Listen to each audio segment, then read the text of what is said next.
Good evening, Mr. Cletus.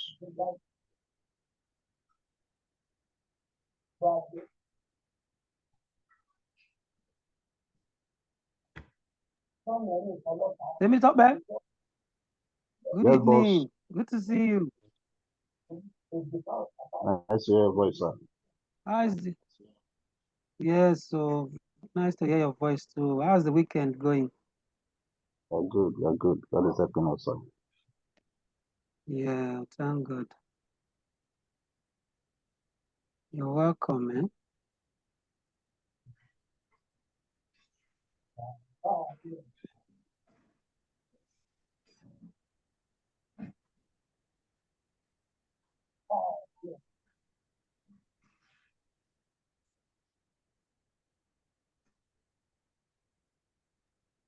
Okay, I would suggest maybe we just put our name and where we are joining from on the group chat so that we'll just be interacting before more people join. Or what do you think, sir? You said? So I would suggest everyone on the call now should just be dropping their name on the chat box and where they are Oh, joining that's from. lovely. That's lovely. Okay. Please, for everyone who is here, you can just start dropping some of your expectation, your name, then your expectation. If you did not save your name on your WhatsApp, on your Zoom, you can just drop your WhatsApp number. This meeting tonight. What's the expectation? You can just drop it on the platform. Just drop it on the message. We can just be reading it out and be going through it while we give them a few more minutes. We have 2 minutes before they come. Okay, we can just do this for like another 5 minutes. Please quickly just tell us what's your expectation from this webinar tonight. What do you really want to see, so that I can, if there's anyone I'm forgetting, I can add it in the course of the webinar. So Rawa, you can go ahead and be the first.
So somebody can share with us your experience as it relates to audit checklist, because there's something I have seen in the course of auditing that's made me to decide to do this topic. So I would love to hear some of our experience while we, just 5 minutes, so that it can add to what I'm going to be discussing. Who can tell me some of your experience when it comes to audit checklists?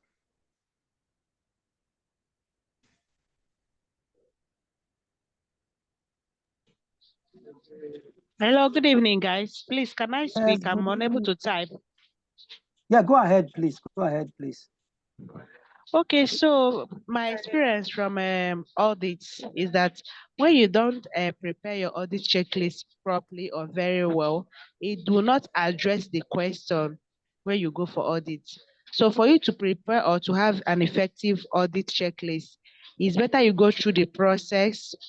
If you're using process to audit, or if you're using the manual to audit, it's better you go through the manual very well before you prepare your audit checklist. But if you don't go through your process or through your manual very well and prepare the audit checklist, it will not speak directly to the what you are auditing. Thank you. Excellent, excellent, excellent. Thank you very much. Thank you very much. So yes, let's keep it coming. Let's keep it coming. Good evening, sir. Yeah, good evening, my brother. You're welcome.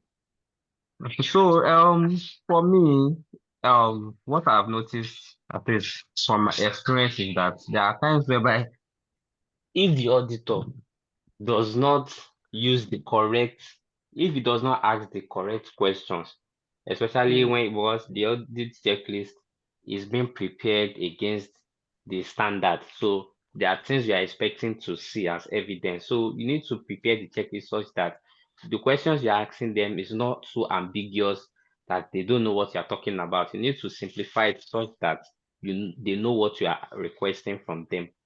So that's what I can just say. Thank you. Excellent, excellent. But the major thing I'm looking for before we kick off this evening is what experience have you had with an audit checklist that made the audit? Just give us your experience. Maybe you are a certification auditor, you are an internal auditor. You've seen where internal audit messed you up because of the checklist. Where internal audit is not effective because of the kind of checklist that was used. Yes.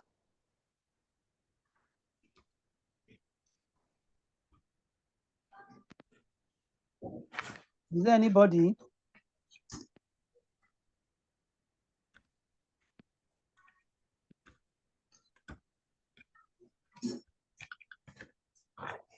You can come again with your question. Okay, I said, is there anybody who can share with us some experiences of how a poor internal audit checklist messed up his audit? Or you've seen it in the course of audit, how poorly prepared internal, I have seen many audits where the audit checklist was, I just can't explain it. Maybe some of those people that I met in those kind of audits may even be in this meeting, and they know they can bear me witness because I was very open to have told them that this is where I think the challenge is. So some of us have seen some internal audit checklists that never added any single value to the system, to the organization.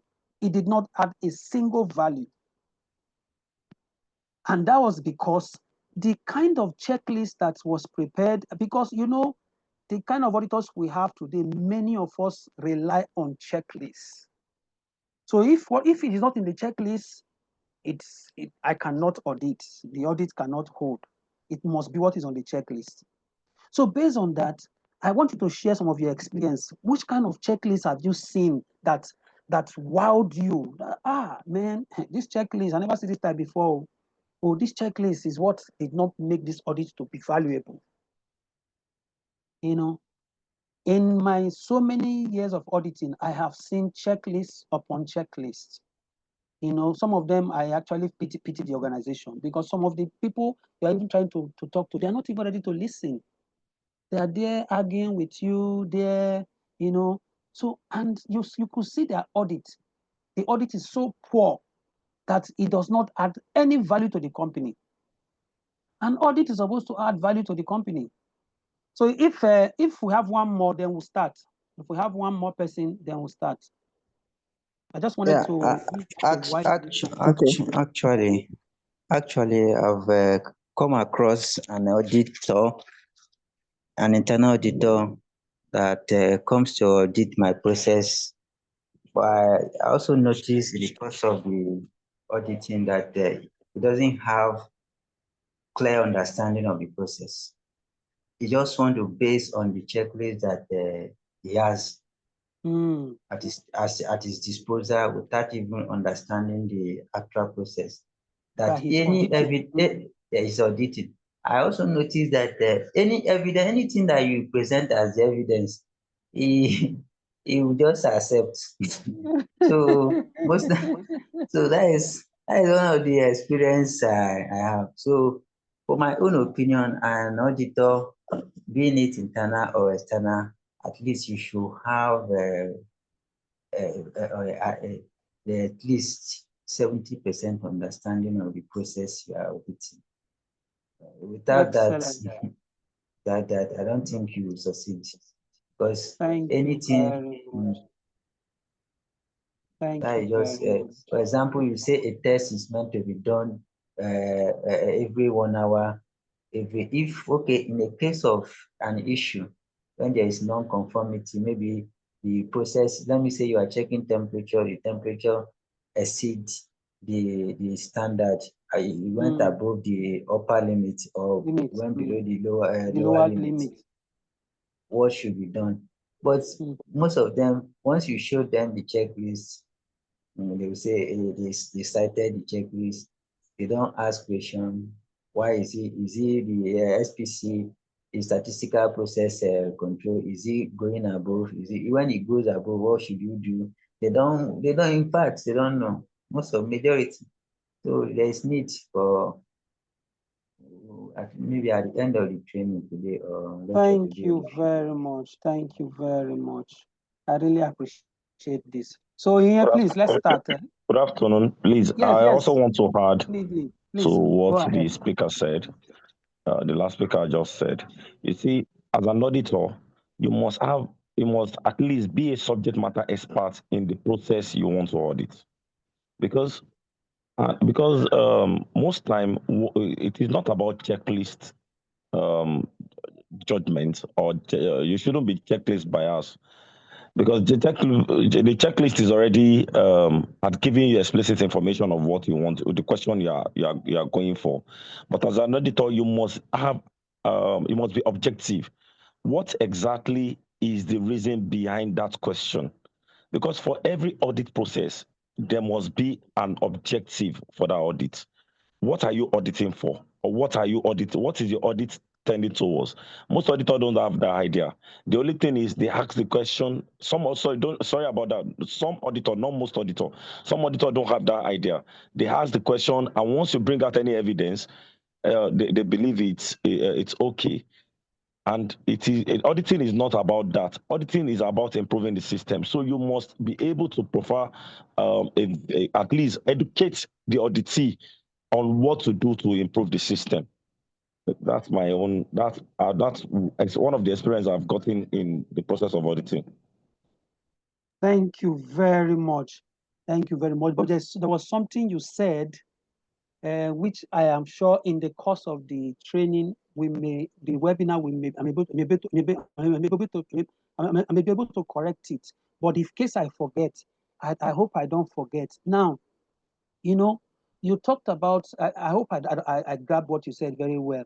You talked about the fact that the audit checklist is, how did you put it again? But this is what I want to say. When an audit checklist has a fault, that thing you are saying will not be able to happen. The guy will not be able to do any effective audit. When the audit checklist is faulty, like what the previous person said, if somebody comes with a generic audit checklist, okay, don't worry. Why am I'm already entering into the webinar. So please, let somebody, let's go ahead. Oh yeah, please go ahead. Thank you very much, guys. Thank you very much. I'm so happy that we started on a very good note.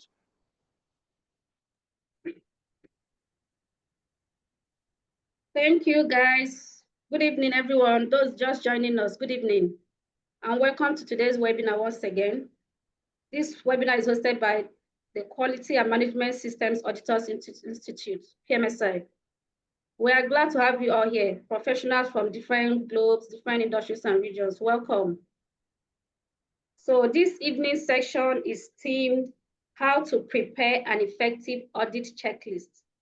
This is a topic that lies at the heart of quality assurance, compliance, and effective audit performance. So my name is Oyinye, and I'll be serving as your moderator for this section. So without wasting much of your time, keep your questions coming, even at the chat box. We'll reply them. So we're going to introduce the speaker, the highlight of today's event. So We all know Mr. Cletus Akhigbe. He's a seasoned management systems professional, a lead auditor, a consultant, and the current DG of QMSAI. His work over the years has influenced policy, practice, and performance. So, ladies and gentlemen, join me as we welcome Mr. Cletus Akhigbe, who will be the speaker of today's event, today's webinar. Welcome, sir. Thank you Ready to very hear much. from you.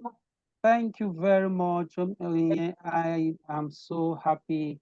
I want to say thank you, everyone, for showing up. We're already 46. Thank you for showing up. So, yes, she has introduced me. I would have loved all of us to introduce ourselves, but because of time, so I want to welcome every one of us. I see you, Ubile, Ubade, Sunday, Uhure, Samuel Ekong, Emmanuel, Ewiko. I see all of you. So while I take a look at some of the things that were dropped, my expectation is to be able to differentiate between virtual audit checklists and on-site audit checklists. Okay, but okay, there's no different virtual audit checklist from on-site audit checklists. Audit checklists, the same, you know, what is a virtual audit? It's just that you are not there physically. So virtual audit, let me start by answering some of these questions. Virtual audit is not like, is anything different from your main.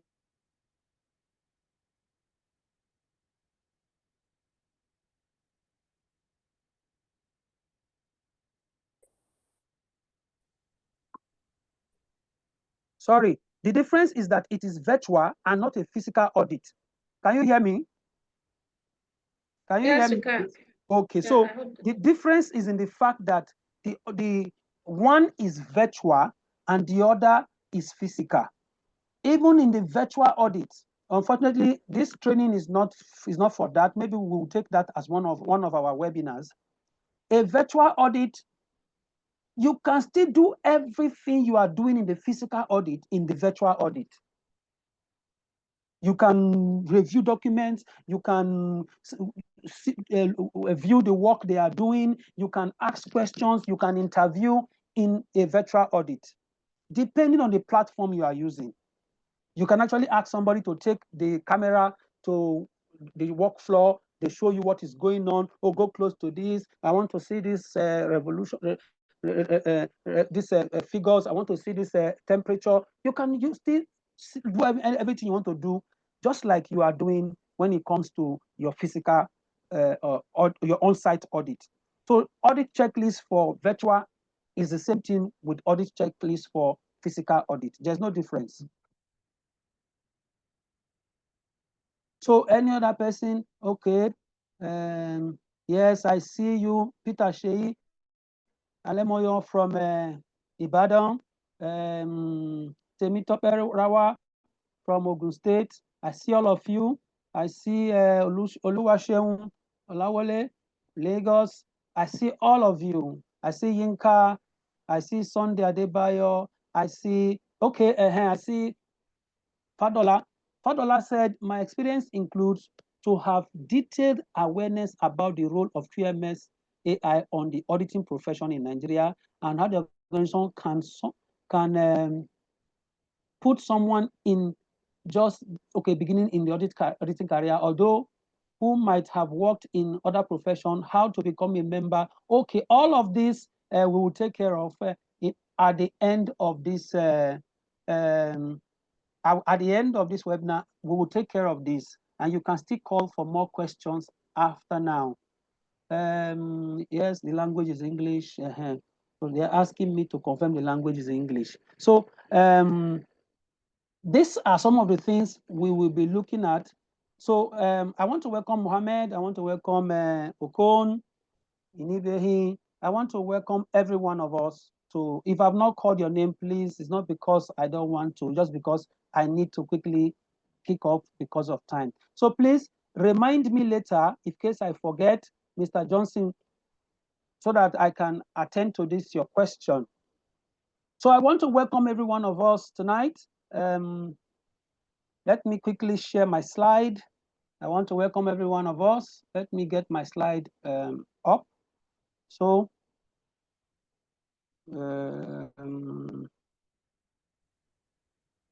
just give me 1 minute. Let me share my slide. Okay, slide share.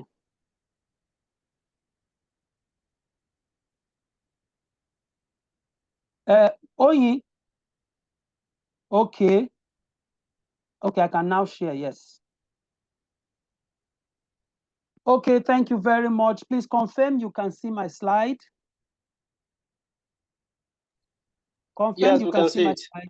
Okay, thank you very much. Thank you very much. So I need to hide this floating control so that I can see my this thing very well. So I want to welcome every one of us tonight to the QMSAI monthly webinar on how to prepare an effective audit checklist. Like many of us are already aware, and like Johnson asked, Quality and Management System Auditors Institute, QMSAI, is the institute that is organizing this webinar. And by the grace of God, that's Africa's Management System Auditors Institute. Is the institute that is raising competent auditors and competent management system professionals and quality professionals. So I move straight to my webinar and I start with an introduction. What's the purpose of this presentation? The purpose is to guide auditors on how to develop practical, process-focused, and risk-based internal audit checklist that drives continual improvement. To be able to, guide us and be able to share with us some, key things to do when preparing an internal audit checklist. Why does it matter? Why it matters? Why does it matter?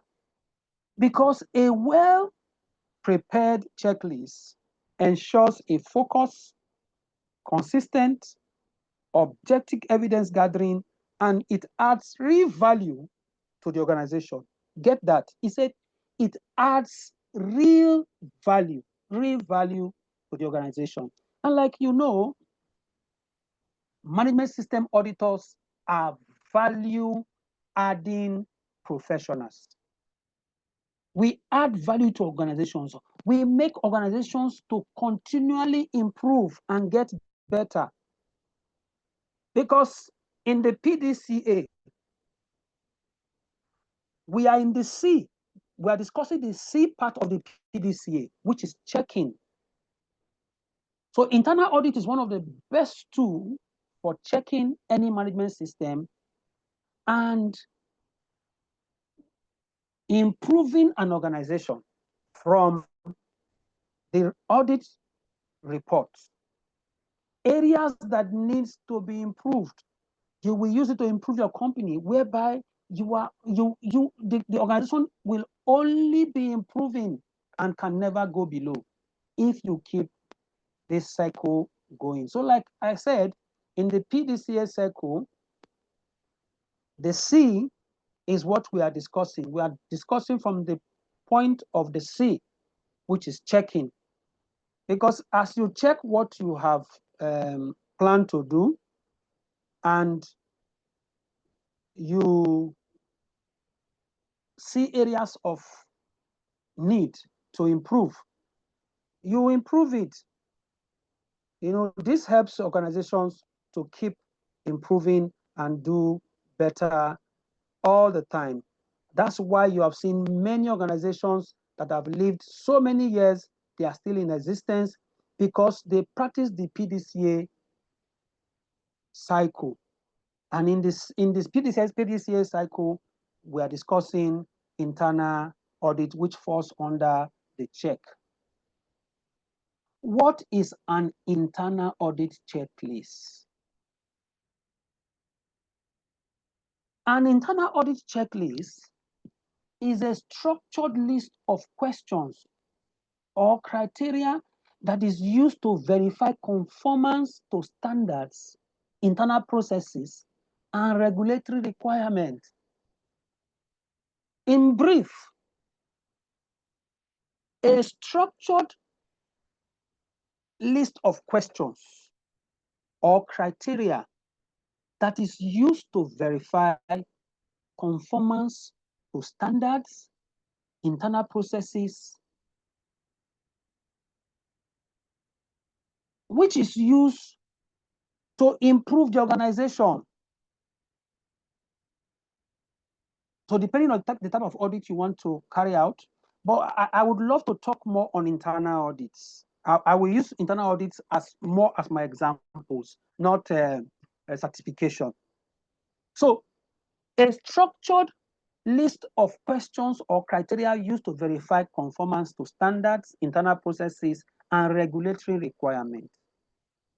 You know, when we started, one of us talked about the fact that some people just carry out internal audit without recourse to the process, without understanding the process.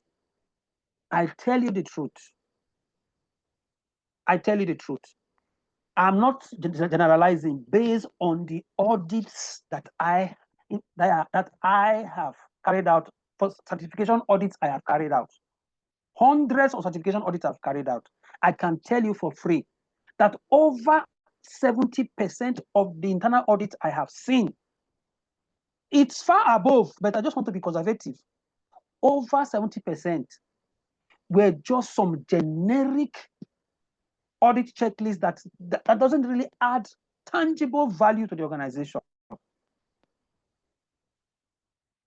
You see somebody will just go to the internet, just take the generic standard checklist that is there and just use it to begin to audit the organization. You will see some, they will carry out and they will put together an internal audit where they have like 15 to 20 processes in the organization. And the audit, they just use one audit checklist to audit all the processes. How? So I have seen a lot of this. There was even one I saw, which was the worst I ever saw. Unfortunately, the person is not in this meeting because the person would have known that I'm talking to him.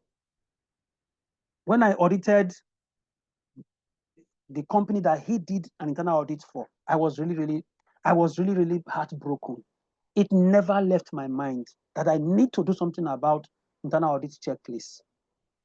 Because the internal audit report I saw, I was very angry with him. And I told him to his face that I was disappointed. So that's why we want to discuss it, because internal audit checklist, yes, it is not mandatory. It is not mandatory. It is not in you won't find it in any standard. But it adds value. 1 minute, please. I want to drink some water, please.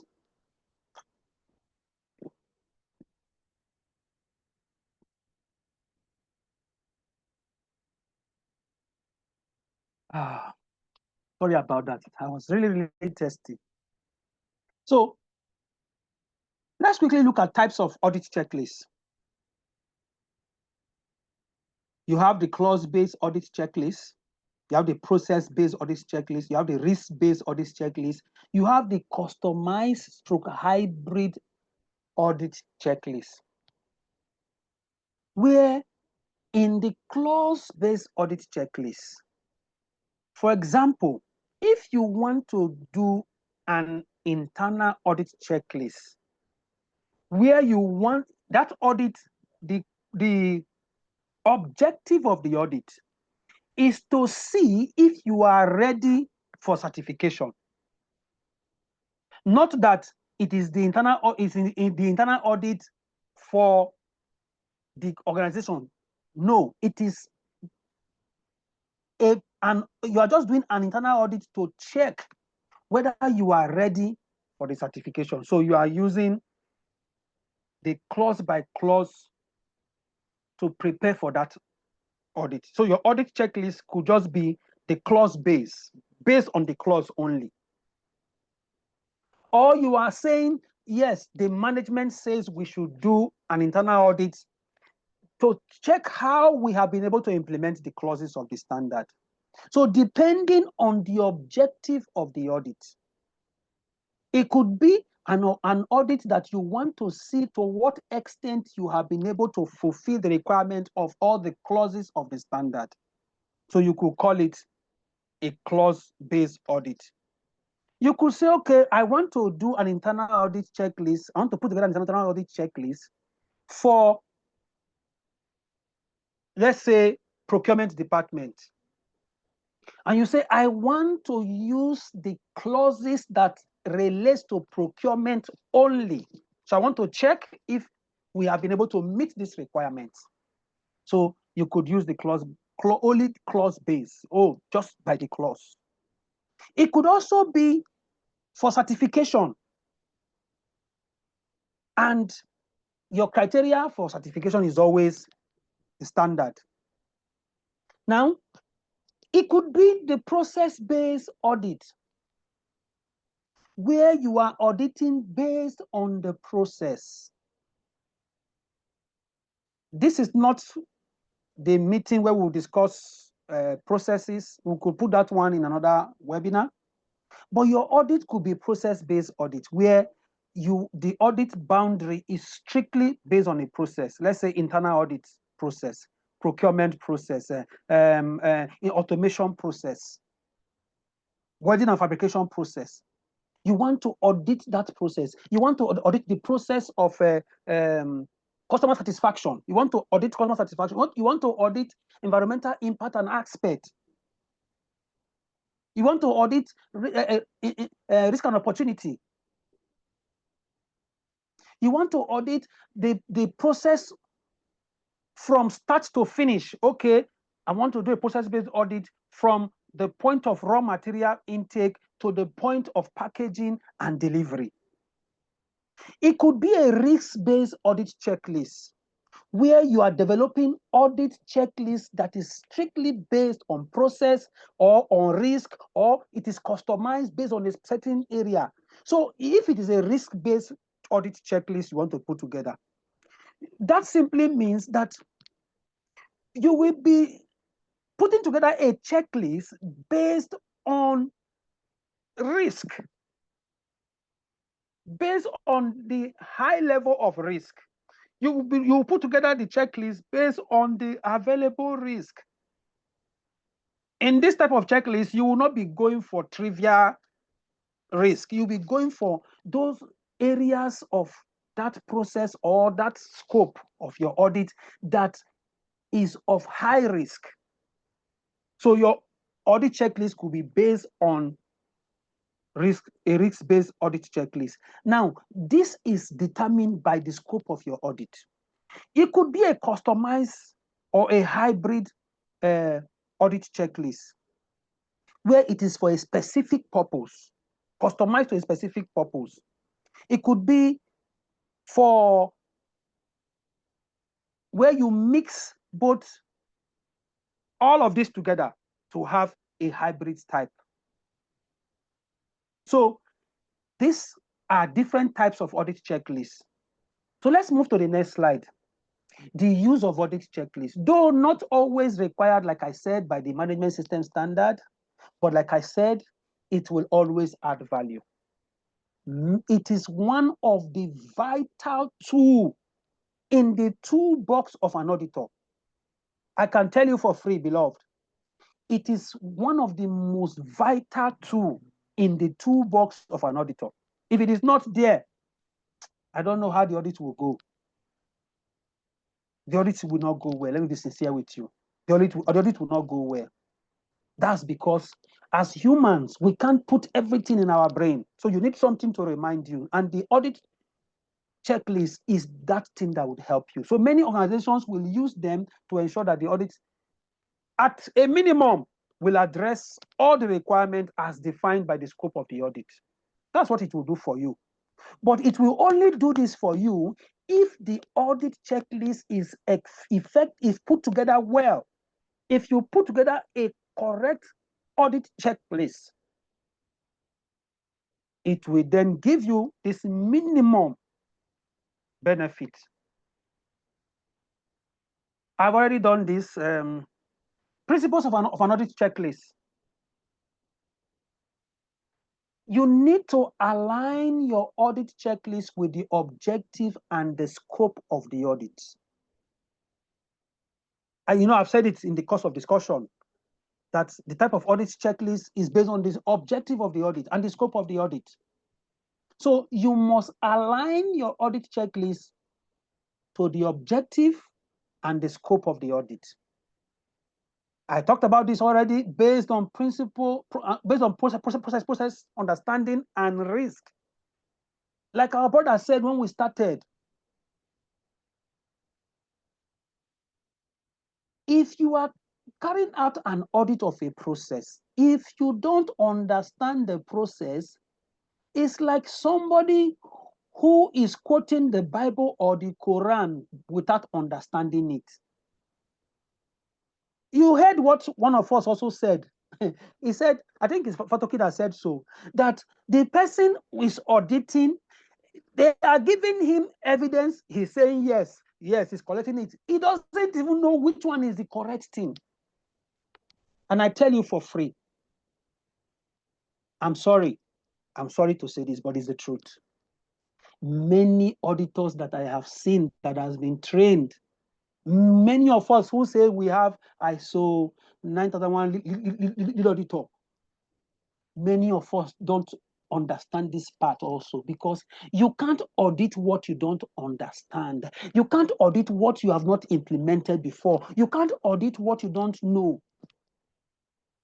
So you can't audit a process you do not understand. You can't use a standard criteria that you do not understand. So you need to have a thorough understanding of the process you want to audit and the risk. Because that's the most beautiful thing about audit checklist. When you collect the process documents for that process, for example, the procedures, the work instructions, that is what will give you the areas to pick and audit. That's where you will see the high risk areas.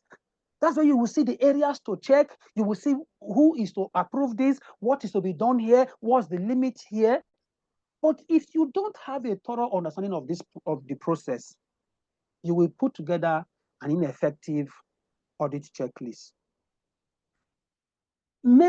Another principle is that make sure your audit checklist has more of open-ended questions, questions that are probing, questions that elicit the answers you are expecting, not questions that are giving you just like a yes or no. No. We will see that as we go further. Focus on effectiveness, not just compliance. Your audit checklist should not focus on just compliance. Compliance focused audit checklist is the audit checklist that you will be hearing. Do you have this? Do you have that? Do you have that? The answer to do you have will always be yes, yes, yes, yes, or just a common no. But when you put together an effectiveness focused audit checklist, you will put together audit checklist that goes deeper than just compliance. Linked to specific criteria, link it to a specific criteria. The criteria could be the clause, it could be the SOPs, it could be the KPIs, it could be the policies put together in the organization. So you must always link it to an SOP. So that's why the putting together of a checklist is a very serious matter. That's the only time you can get the best from an audit if you have a very robust checklist. So these are some principles that will help you to have an effective audit checklist. So let's look at some advantages of an audit checklist.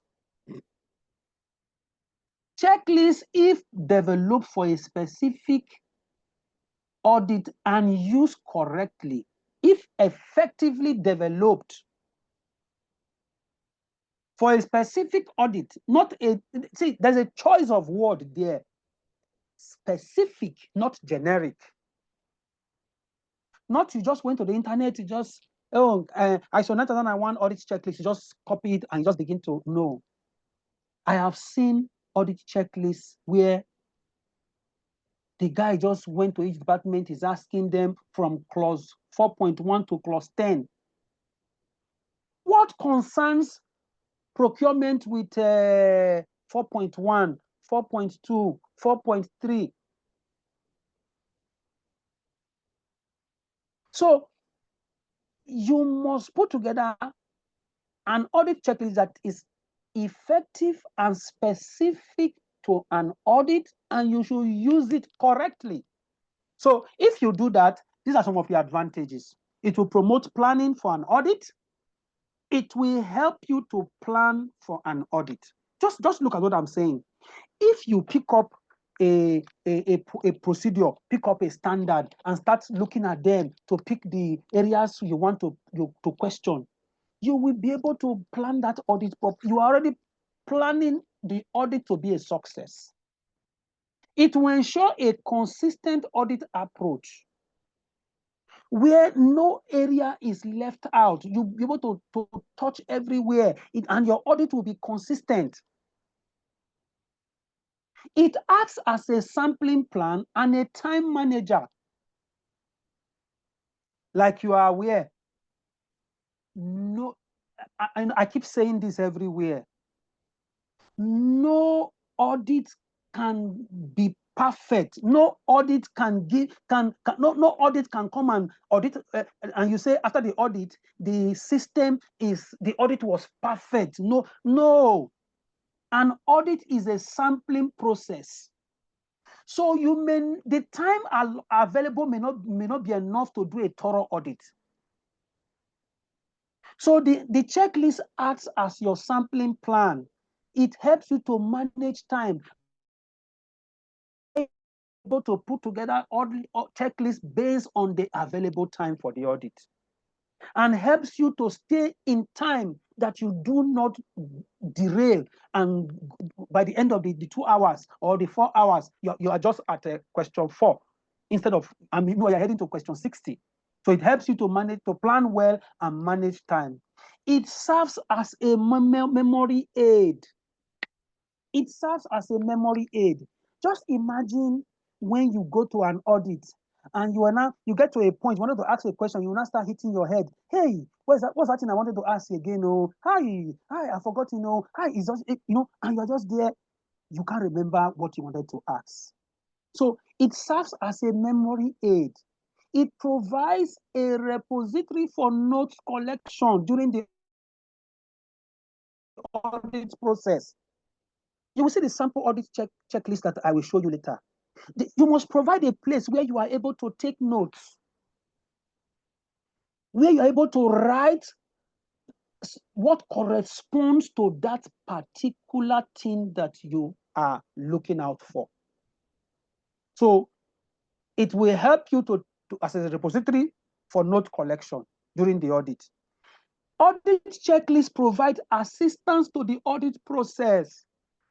Is a great assistance to the audit process. Audit checklists should assist an auditor to perform better during the audit process.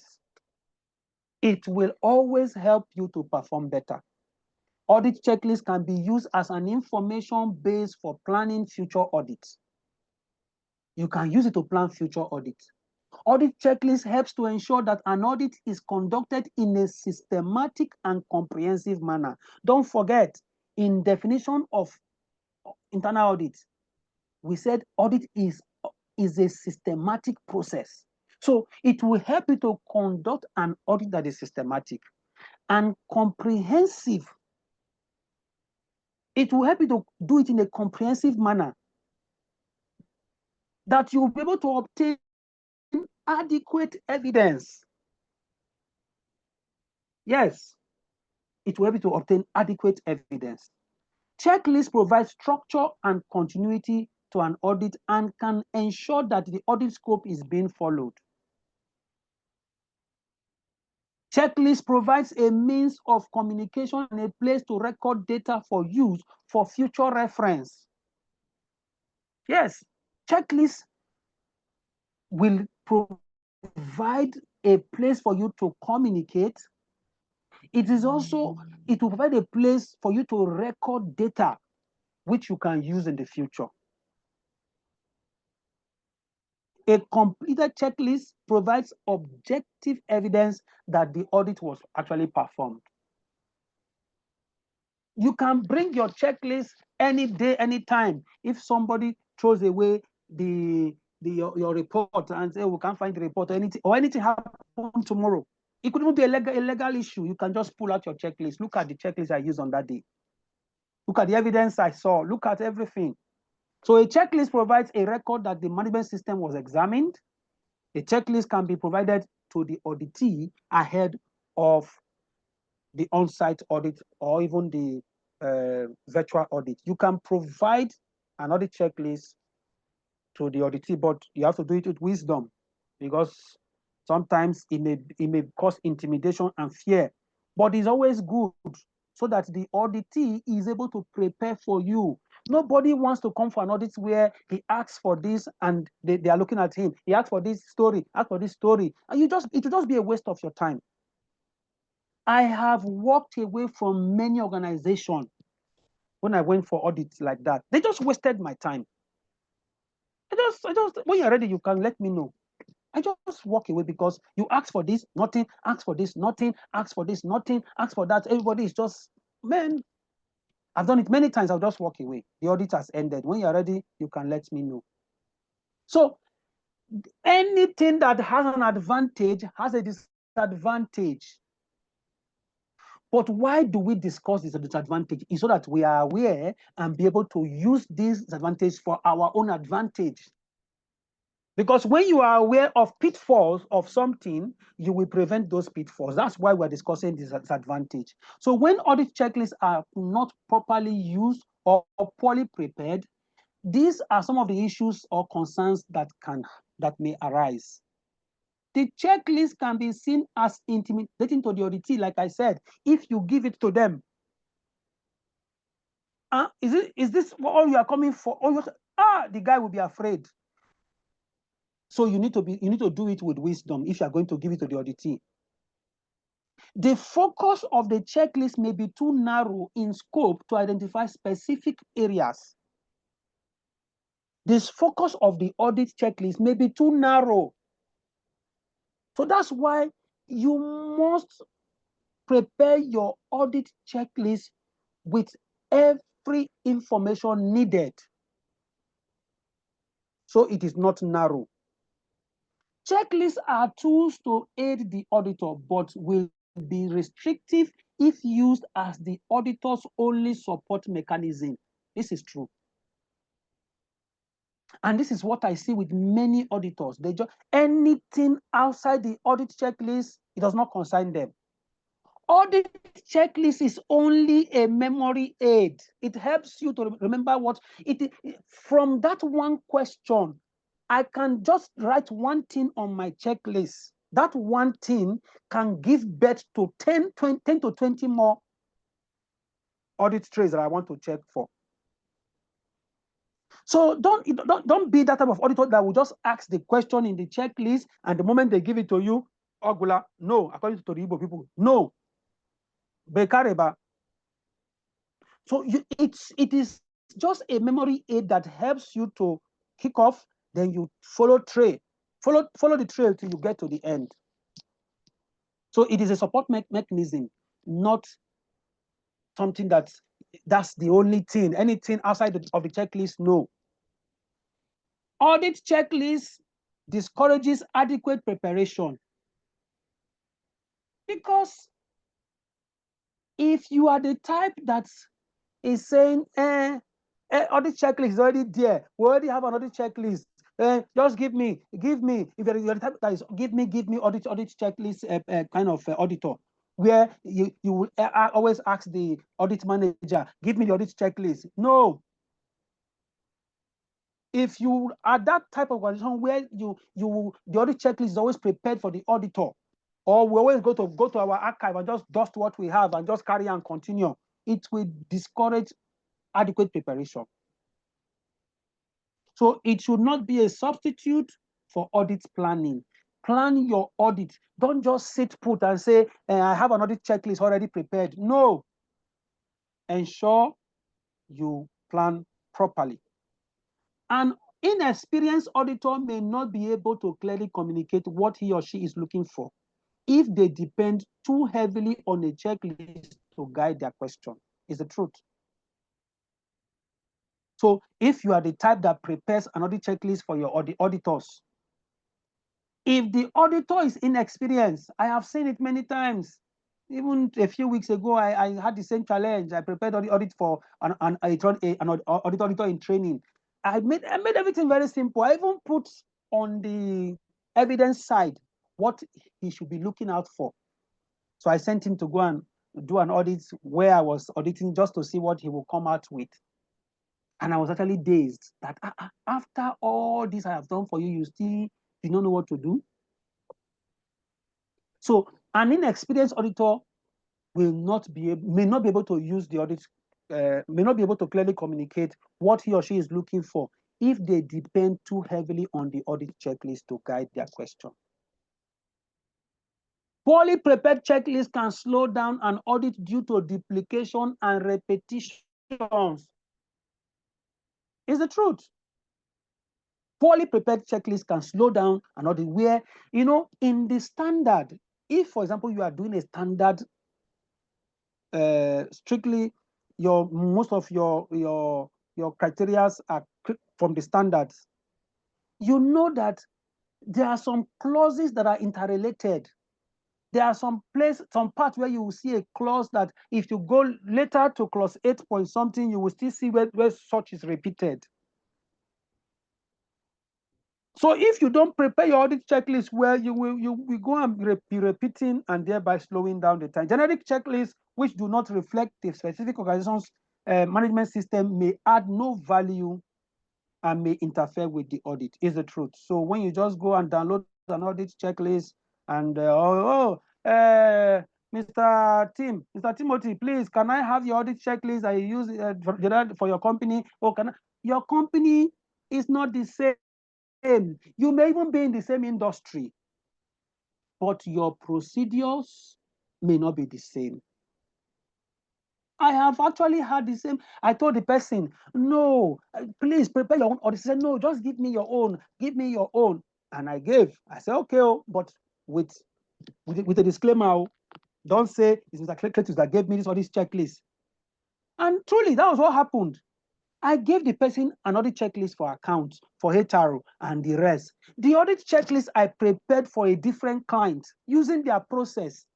And the time the person was using the audit checklist, she was embarrassed because what she was asking the account department, their own process does not flow in the same way. These people are in oil and gas.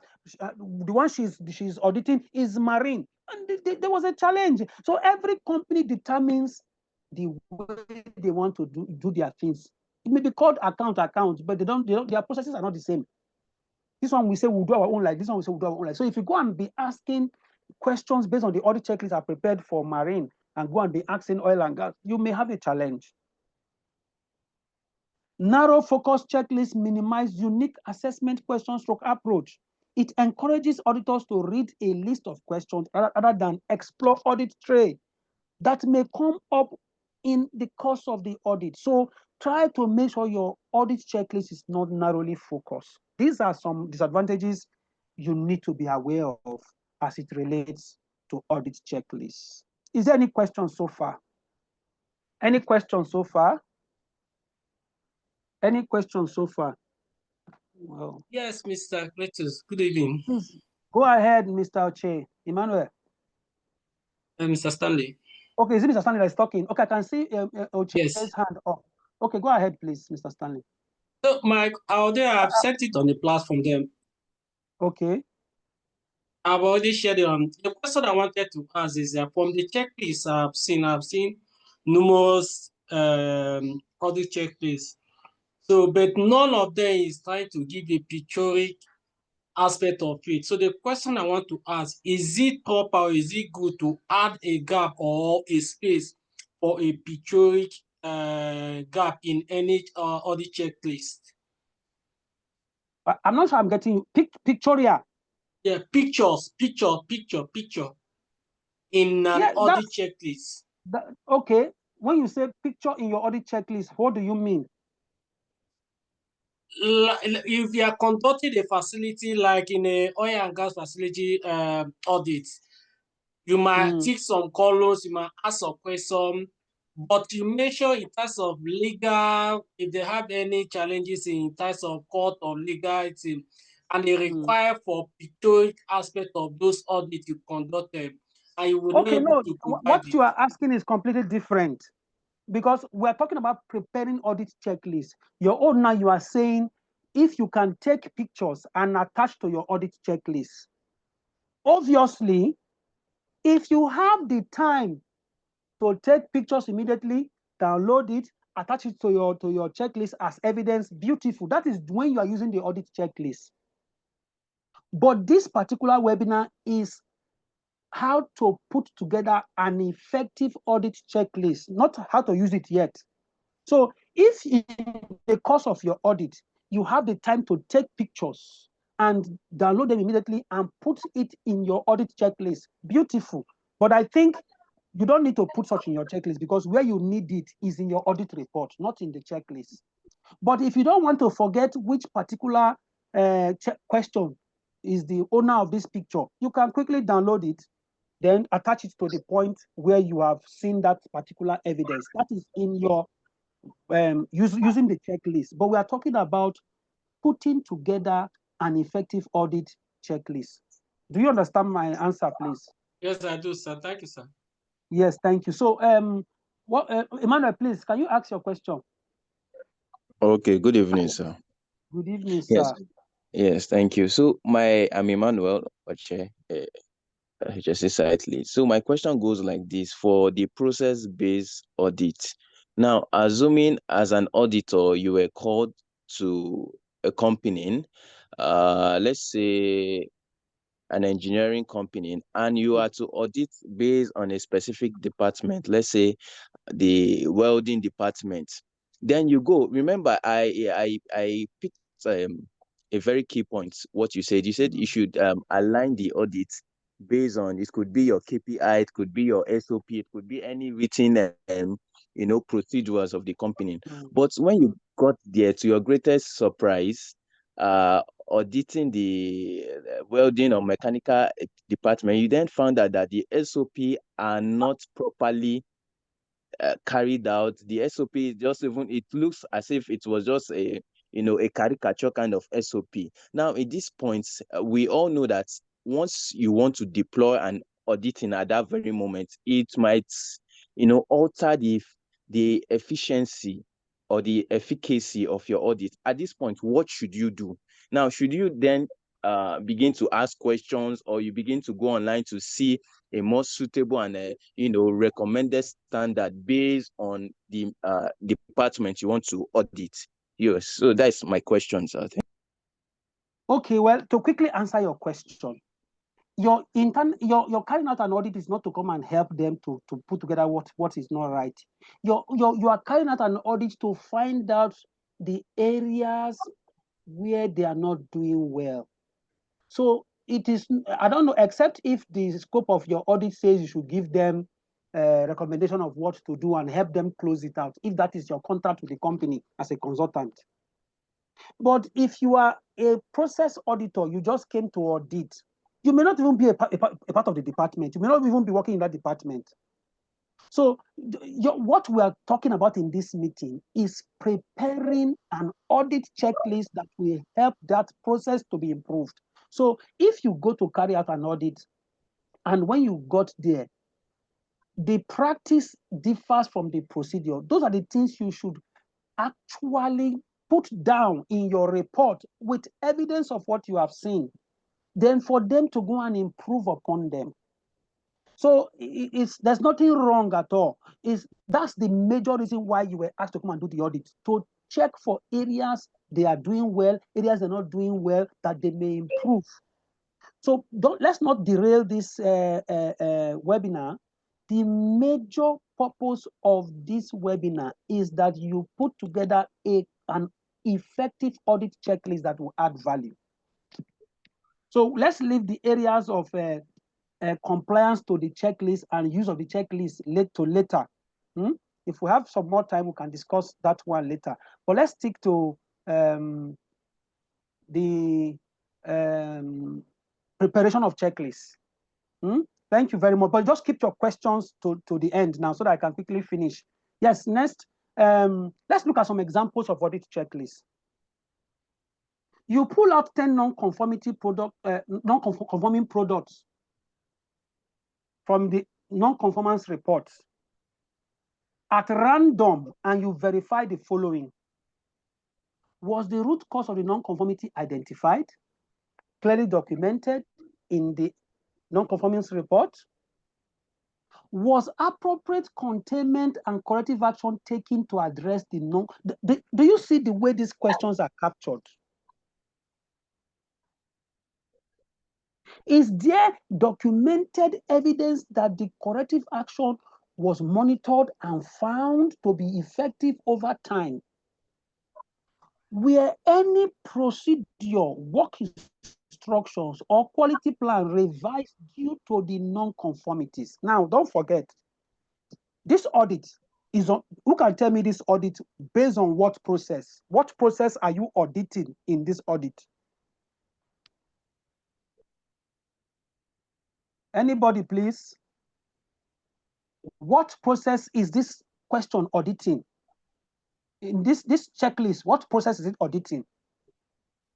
Is process-based auditing. That's clause 4. Clause 4.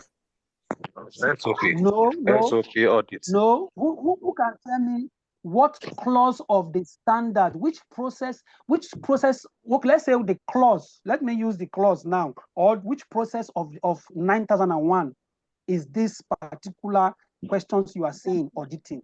Quality management and its process. Clause 10, yes, sir. thank you very much. It's clause 10. Corrective actions. That's the process it is auditing. Corrective actions. Do we agree with him? Yes. So you see, It's house, sir. He's a waiter. Yes, ma'am. You said he's a woman. Yes, sir. Okay. Oh, Ereka, I didn't hear your voice well. So she told us that it is clause 10, non-conformities and corrective actions. So you can see the question. He said you pulled out 10 non-conformities from product reports. Let's even say clause 8 point what, non-conforming output. And they have a system where they put all their NCROs together. So we are auditing their non-conformity process. So you can see the way the questions is flowing. Is there documented evidence that the corrective action was monitored and found to be effective over time? Were any procedures, work instructions, or quality plans revised due to the non-conformities? If yes, review the updated document and confirm that they were issued with proper revision control. Check whether affected staff, were informed, trained on the changes and are applying them correctly on the shop floor. So do you see an example of an audit checklist? This one part, just one area, you can see a few questions that has come out of it. So let me move on because of time. So let's look at these two examples of checklists. Take a look at these two examples of a checklist. Which one would you prefer, A or B? B. B. I prefer B. Why? Because A is just a yes or no question, while B tends to know how effective, and one would like to see the evidences. Excellent. Excellent. Thank you very much. B So is also open-ended question. excellent. B elicits more answers, while A gives you a yes or no.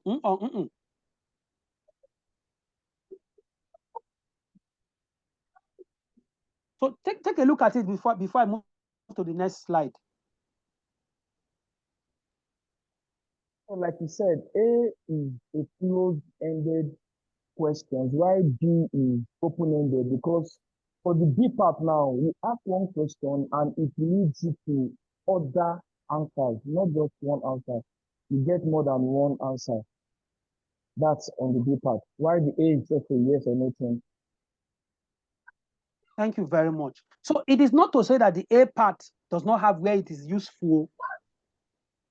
It has a place where it is useful. But in comparison and to determine which one will give you the best of value, the B will give you the best of value. You know, so the questions in the A are acceptable for a system audit to verify conformance to the procedure to ISO standard. But they are inadequate to determine the degree to which the activities actually conform to the requirement. But the B part are good questions because they will help to verify that the processes are in place. They will also help to check to see to what extent it has been implemented. Like Esther has said, the B part gives room for, it elicits more discussion where the person opens up, the person explains to you what process are used to determine the cause of problem. The person will just go there and he'll be telling you, we have a process called corrective action procedure. The procedure says this, the procedure says that, the procedure says you will do a root cause analysis, procedure says you will do this, you will do that.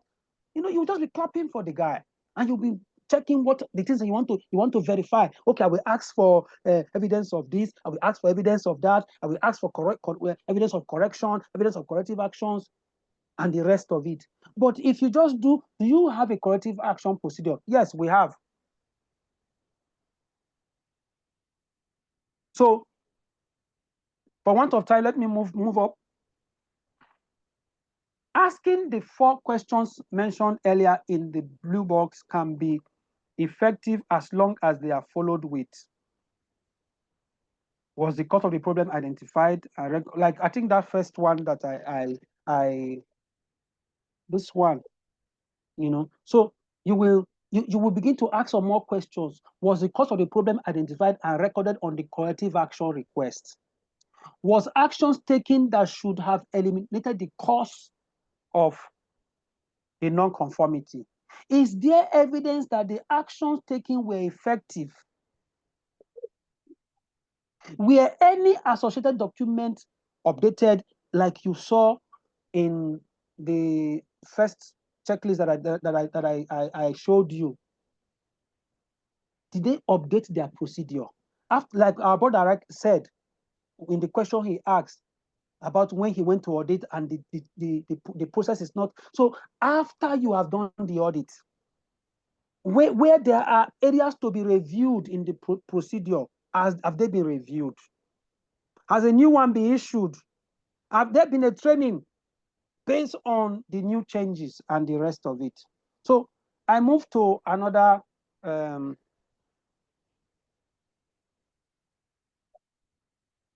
checklist should be based. How do we develop an effective audit checklist? How do we develop an effective audit checklist? Checklist should be based on the process methodology,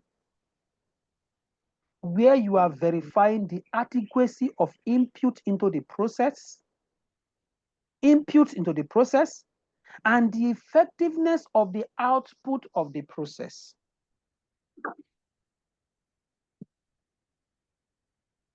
I said checklist should be based on the process methodology. How does this process work? What are the inputs that this process needs? And when these inputs come in, how effectively have they been used to bring out an effective output? It must not be a simple list of shall. And you know that that's what you will see when you just go to the internet and just download checklist. You will just see where they will just turn the requirement of the standard into a question. The organization shall.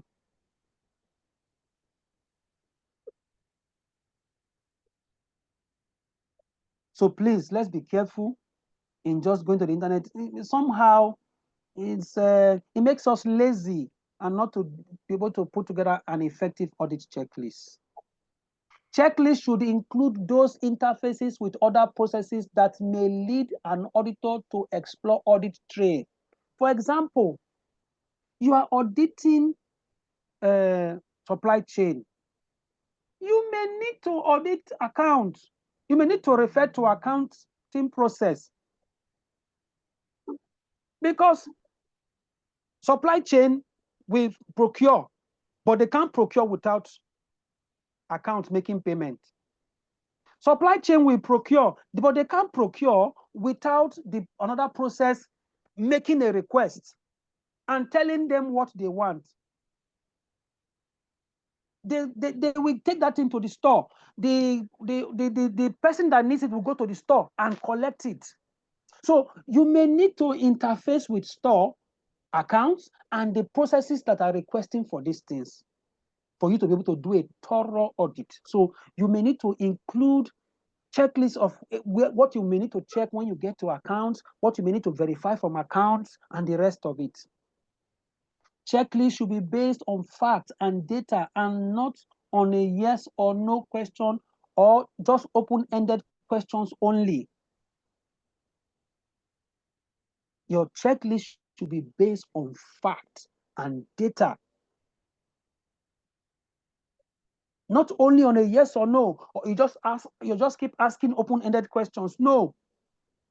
You must look at data. You must look at information. You must look at the process information before you put together your checklist. So you are putting together a checklist that will add value. Checklist should be used by the auditor as a guide to the audit and not as a script. So if you find yourself reading the checklist to the auditor, something is wrong, as if it's a script. You don't need to read the checklist. The checklist is just that thing we call OMO reminder. It will just remind you of what to ask. You may just write some very few things, but when you are asking the question, you know what you are asking. You are asking it with understanding, with conviction, with love. I like to put that part, love, because many of us auditors, when we get to auditee, we always ask questions like it's a fight. We ask questions like we came for interrogation. We ask questions like it's an interview, like it's an investigation. No. Audit is a value-adding process. So you must always ensure that the auditee is aware of this and make the place as relaxed as possible so that you can get the best. So the checklist should not be read to the auditee, please. Don't carry your checklist. You put your eye in it. You are just reading. Can I see this? When the guy is telling you, no, I don't understand what you are asking. You will still read it for him again. You repeat it again. No, you must understand what that thing you are asking is, such that you are able to describe it in a way the auditee will understand. I've had situations where I was asking the auditee what I wanted, and the auditee will keep asking. You know, many of us have had the same challenge. The auditee will be telling you, no, I don't understand this thing. No, you that understand it, if you are able to explain it the way they can understand it, you will not see that many of them, they even have the evidence to show you. So it's just that maybe some of the terms you are using is not very known to them and the rest of it. Because if you just go and quote what the standard says word for word, they may not understand what you are saying. Questions that should be asked. There are 4 major areas when you are putting together an audit checklist to audit any process. 4 major areas that you must deal with and include in your checklist. In this process I am going to audit, what information do they use in this process? What are the inputs to this process, like in the form of information? What are the things they measure in this process? What metrics do they measure that will show that this process has been done correctly? What equipment and tools are used in this process? Who are the players in this process? So let's look at the 4 of them. I start from metrics. What do they need to maintain when it comes to matrices? That will tell you whether this process has achieved its desired result. What are the things? So what are the KPIs that must be measured in this process? Who looks at these things that must be measured? These KPIs, who check them that they are meeting these KPIs? These targets, who checks that these targets have been met? Who checks that this output that we have set is what we have actually achieved? The objectives that have been set, are we achieving them? How are these matrices evaluated? Do you have defined goals or objectives? When you go to audit any process, you must ask for their set goals and their objectives. And I tell you the truth, for many organizations, they will keep showing you, this is the one, our company. End of the day, you will see that, Alfred, what you are writing from your end is affecting my screen here. Oh. Mr. Alfred. Okay, so Mr. Alfred. He's not hearing us. Don't worry, we can still see what we are doing. So how are these matrices? Sorry about that. It's okay. I can see your mouse is doing something. Are you meeting your goals? If not, may I see the actions that you have put in place to be able to achieve this and improve your performance? Never you go and audit any process without looking out for what do they measure in this process. Because any process that has nothing they measure, they will not be, even the Bible says, write the vision, make it plain, that they may run that read it. Because when there are set goals and objectives, the process will keep improving. even though I've seen very funny objectives where people will just take their day-to-day activities and just say this is their objective. So let me move to the next one quickly. Who are the players in this process? Who participates in this process? For example, the HOD, maintenance manager, procurement officer, clerk, name them. Who are the people that participate in this process? Because that's how you will know who is to approve this, who is to do this, who is to provide this, who is to supply this. Have responsibilities and authorities been clearly defined for this personnel? Have competence requirements been defined for each of these positions? I don't have the time. I would have raised a few issues. In one of the company we were training for internal audits, IMS internal audits on days ago, I went there and I just had to check what they are doing, my trainer. So I asked some questions. You know, they were actually dazed. I said, yes, audit does not just end in, for example, I asked this question. You are auditing a process and they said MUOKK is the one that is going to sign. He's going to approve that that thing has been done and the record is kept, signed by him. And the person is not the one that signed. When you were checking records, you saw that for the past 1 month, a different person signed. Is OZ Abdullahi that has been signing, who is the foreman, and the manager is not being the one signing. And you try to find out. You just some persons, yeah, they just said it's a non-conformity. No, as an auditor, you won't just end up saying it's a non-conformity. You must find out why. You may find out that the man has been on leave or he's been sick or something. And AZ Abdullahi is the one that is signing. It does not still mean that it is conforming.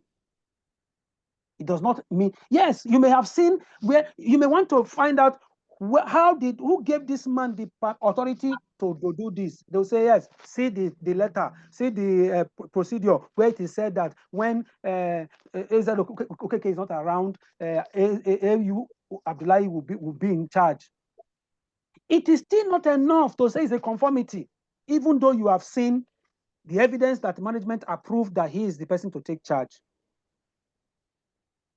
He may not be able to determine if that thing is done correctly. For example, if it is something that you need to test and give final approval that the product has met requirement and you need to test it, either by leaking it, by putting it in anything, by having, if you are unable to determine that by showing competence,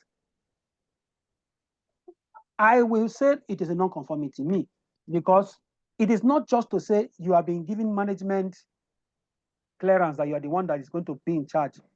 Are you competent to do that? So you need to check for people's competence. Is training or other provision provided to ensure that competency requirements are met? If training is required by the management system, may I see the training records for each of the following new employees?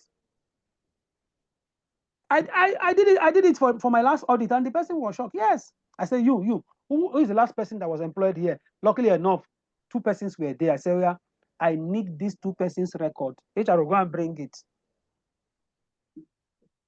And you now see where the HSE manager that came, the new HSE person that was employed, was not given induction.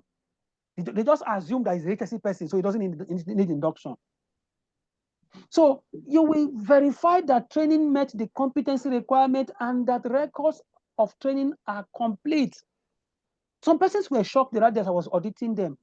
They said, we just ask anybody to send us their training needs. No, now, people will just tell you one training they are dreaming of that does not add value to the company. How do you evaluate the effectiveness of training? You will ask some of these questions, and there are different ways to evaluate. So you follow the audit trail to verify training for new employees in the position. Is it effective? You interview new employees to evaluate their perception. So these are things you should put together in your checklist. Then the next thing is information. Every process needs information to be able to, activate the process. Your common secretary, no, sorry, I'm sorry to say that. your list staff. If somebody you want, okay, I say you help me write this. You go and do this.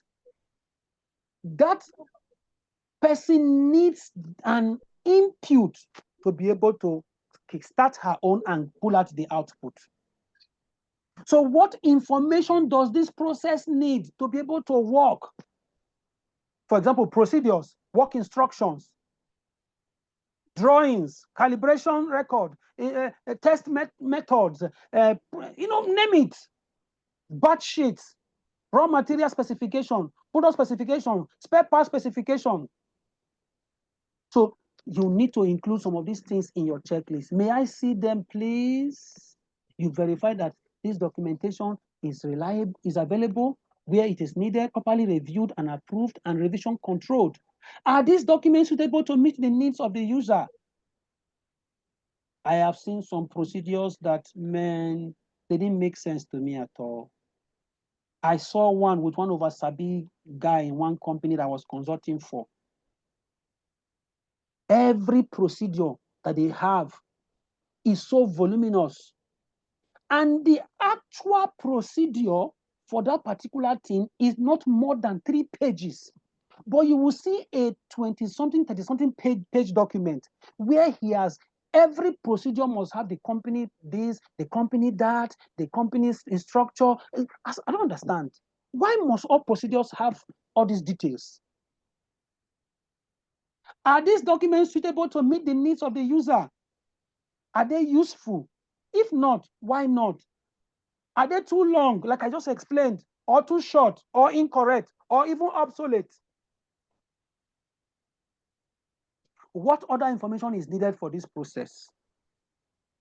Depending on the process being audited, this may include production schedule, inventory level, purchase requisition, work order, test requirement, pick list, shipping schedule, name them. Do you receive this information in a timely manner? See, do you see some of the things that you will not find in a generic checklist? Because it is not that this information is not even coming, that it is it coming at the right time?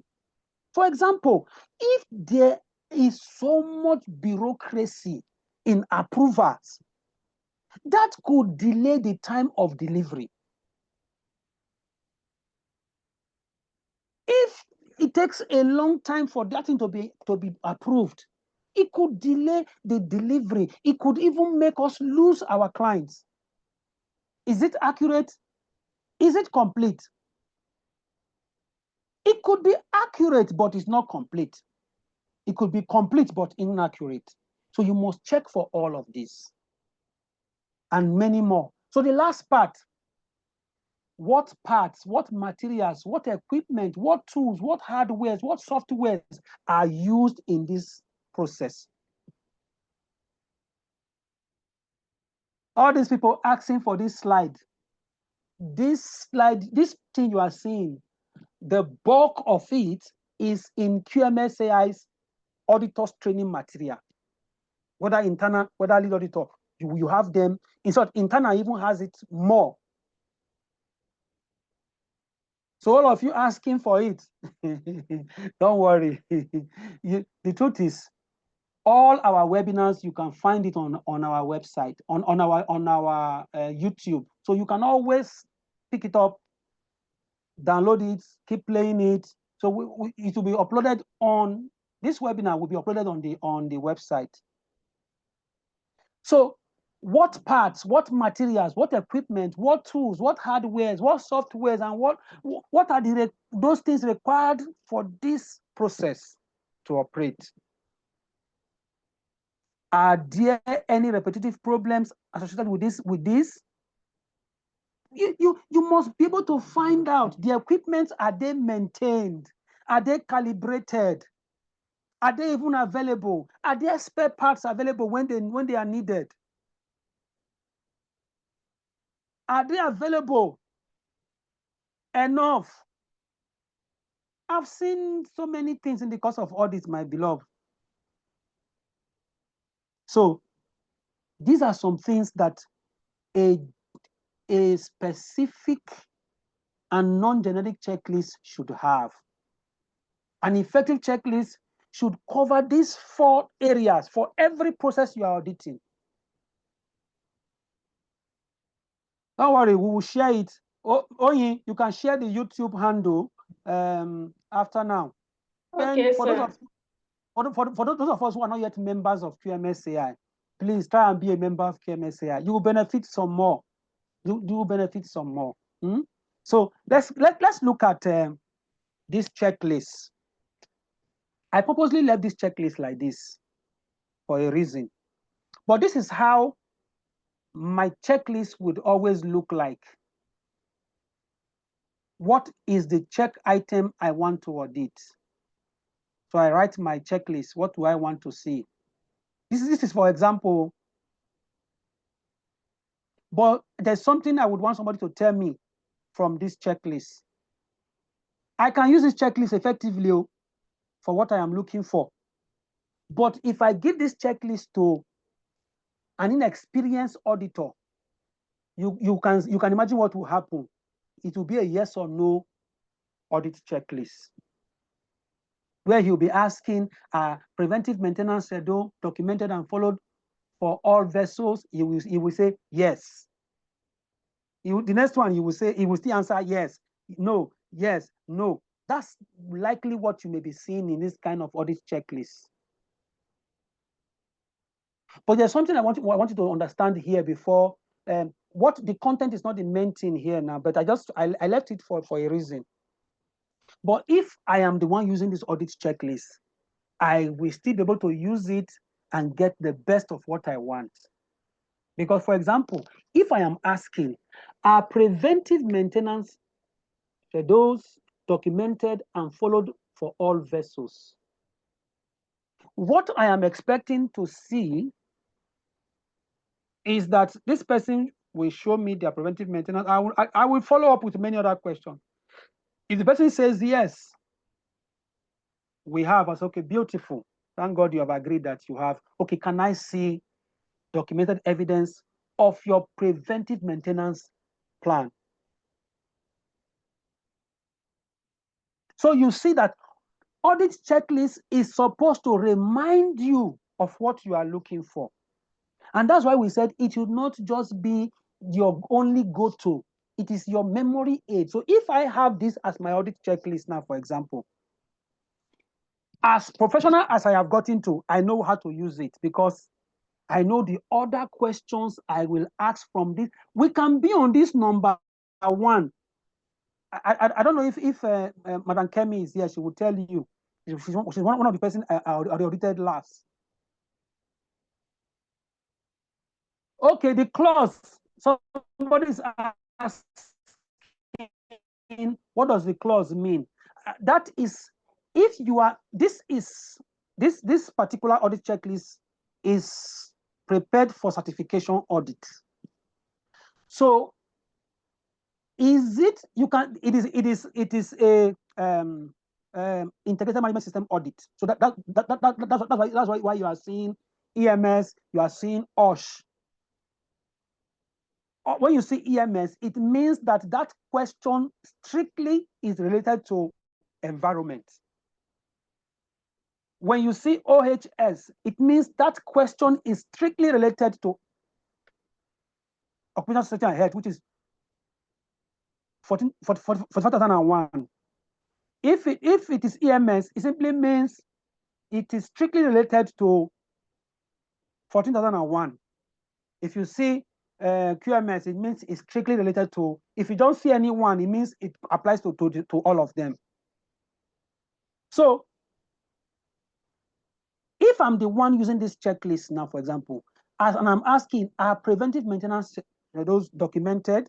What I'm asking is for, provide for me your preventive maintenance plan or your preventive maintenance that you have documented. Some of them will pull out a preventive maintenance plan that uses an EROP.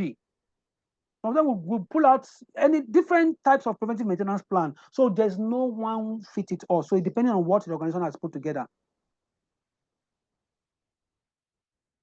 Is there evidence of crew competence assessment and qualification.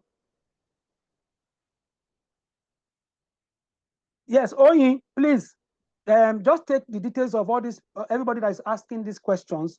Any question that has been asked on the platform, you can please help me grab them and share them with me on my WhatsApp so that I can quickly take care of them. Then the ones that relates to QMSAI, you can please answer some of them if I forget anyone.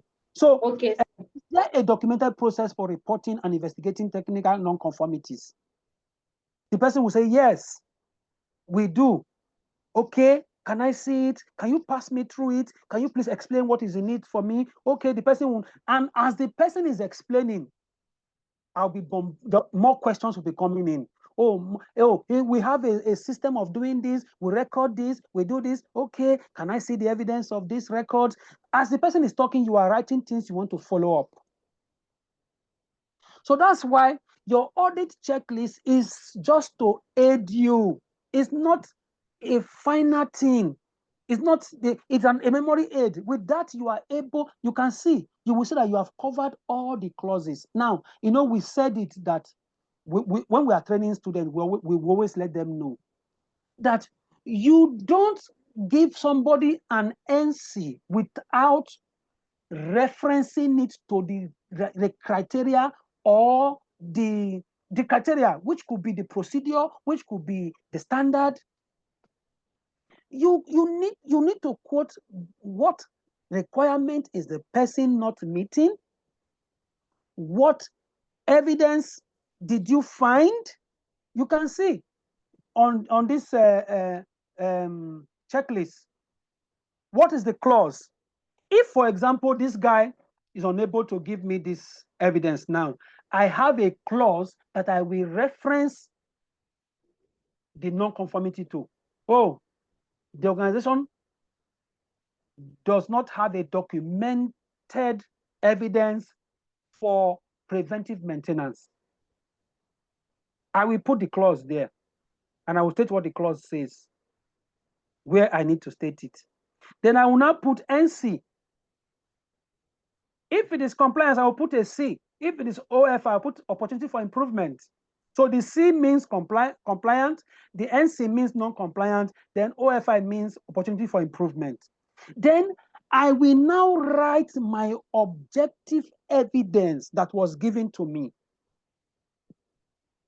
I have seen, please, beloved, I'm begging us, audit professionals, please, when you carry out an effective audit, even you will know it. When you go and carry out an audit and you cannot trace the NC to an evidence, even the C, the compliance, you must be able to quote the evidence that you found such that in 10 years' time, if another auditor comes to audit, they will still find the same evidence you found. So you must put a column for your objective evidence. Then you put if there are other remarks that you need to write down. The reason why I like this kind of checklist is because sometimes if you write something on your book, your pad, your notepad or something, and you are unable to properly reference, I'm sure some people will bear me witness, and you are unable to properly reference that thing you wrote, if you want to write your report later, you may have a challenge because you really cannot be able to remember, where did I get this evidence? Where am I supposed to put this thing? So, but if you use a checklist that looks like this, you are able to write your findings, write your objective evidence, you describe anything you want to describe, anything. Like we have said, audit is not only to look out for the bad things or the non-compliances. When you see where they are doing well, state it to encourage them. So please, I will move to the next. So you can see the same thing, but just some different. This one is I just rewrote some of those things in a different way. What system is in place for managing environmental aspects? You can see this first one. Is there a system in place for managing environmental aspect? But you can see the way I've recoined it here. what system is in place, the person will not start explaining to me, oh, we have this, we have that. What documented process do you have for reporting and investigating technical nonconformity? But the person will start explaining and the rest of it, like I told us earlier. Time is way gone, so I will need to start rounding up now. So this, I just put this to give you a structure of how a checklist should look.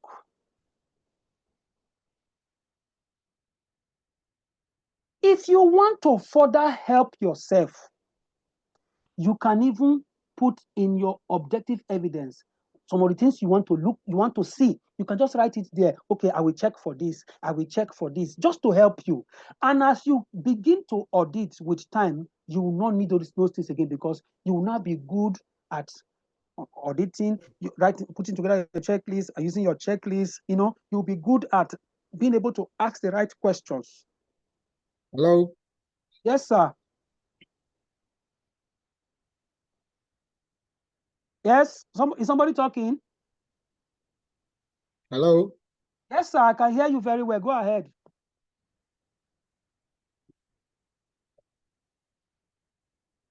Yes, who is that? Somebody wants to say something. Can you please speak up? It's like his network is bad. It's not hearing us. Okay, please, let's move on because of time. So let me hide this thing. Yes. So let me quickly begin to round up. Why poor checklist leads to weak, ineffective, and non-value adding audit. Just to wrap up, they reduce the audit to box ticking exercise. I have seen audit checklists where they just say yes or no. Oh my God, no now. That kind of audit checklist cannot add value now, where you just tick yes or no, compliance, non-compliance. No now. Your audit checklist must document the evidence that has been given to you. When you put together a poor checklist that is ineffective and does not add value, they will reduce the audit to just ticking of boxes. And I have seen that kind of audit in many places where their audit is just about tick, tick, tick, tick, tick, tick. No.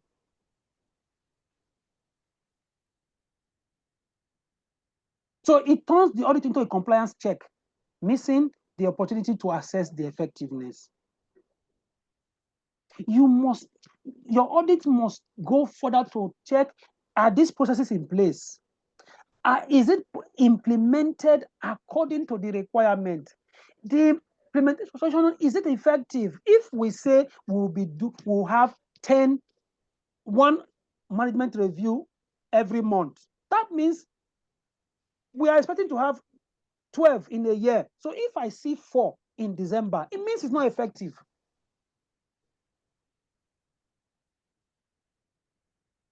When I carry out internal audit, when I'm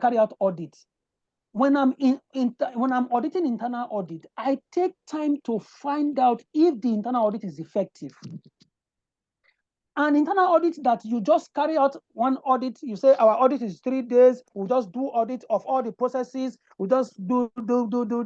End of the day, we have one report that says this, that, finish it. No. Audit should best be done based on processes. So that's why I always advise companies, you don't fix your audit. We say we'll just do audit in 3 days and that is all. You can put your audits in different, just have an audit schedule that plans your audit properly so that you are able to audit process by process. Even inside safety, inside HSC department, you can carry out even a 1-week audit itself if you want to, where you will audit internal audit separately. You will audit permit to work separately. You will audit this one separately. You are now doing process audit to check for effectiveness. How effective is permit to work system? How effective is the accident investigation system? When you do that, you will discover that we've been doing many wrong things. That's why accidents are still happening. Some things are still happening. because the audit is not effective. When your checklist is poor, ineffective, and non-value adding, weak, they focus on clauses, not processes. Like I've said, the standard clause this and says this. So you just do some shabby things and just walk away. There will be a disconnect. And this disconnect makes it hard to evaluate if the process are achieving their intended outcomes. And I'm begging many of us, I don't know why did just flash through my mind. Please, I'm begging us. Let's please be ambassadors of this profession, mostly those who are consultants here. Stop collecting money from companies that will not implement the system. You just made them to waste their money. They know.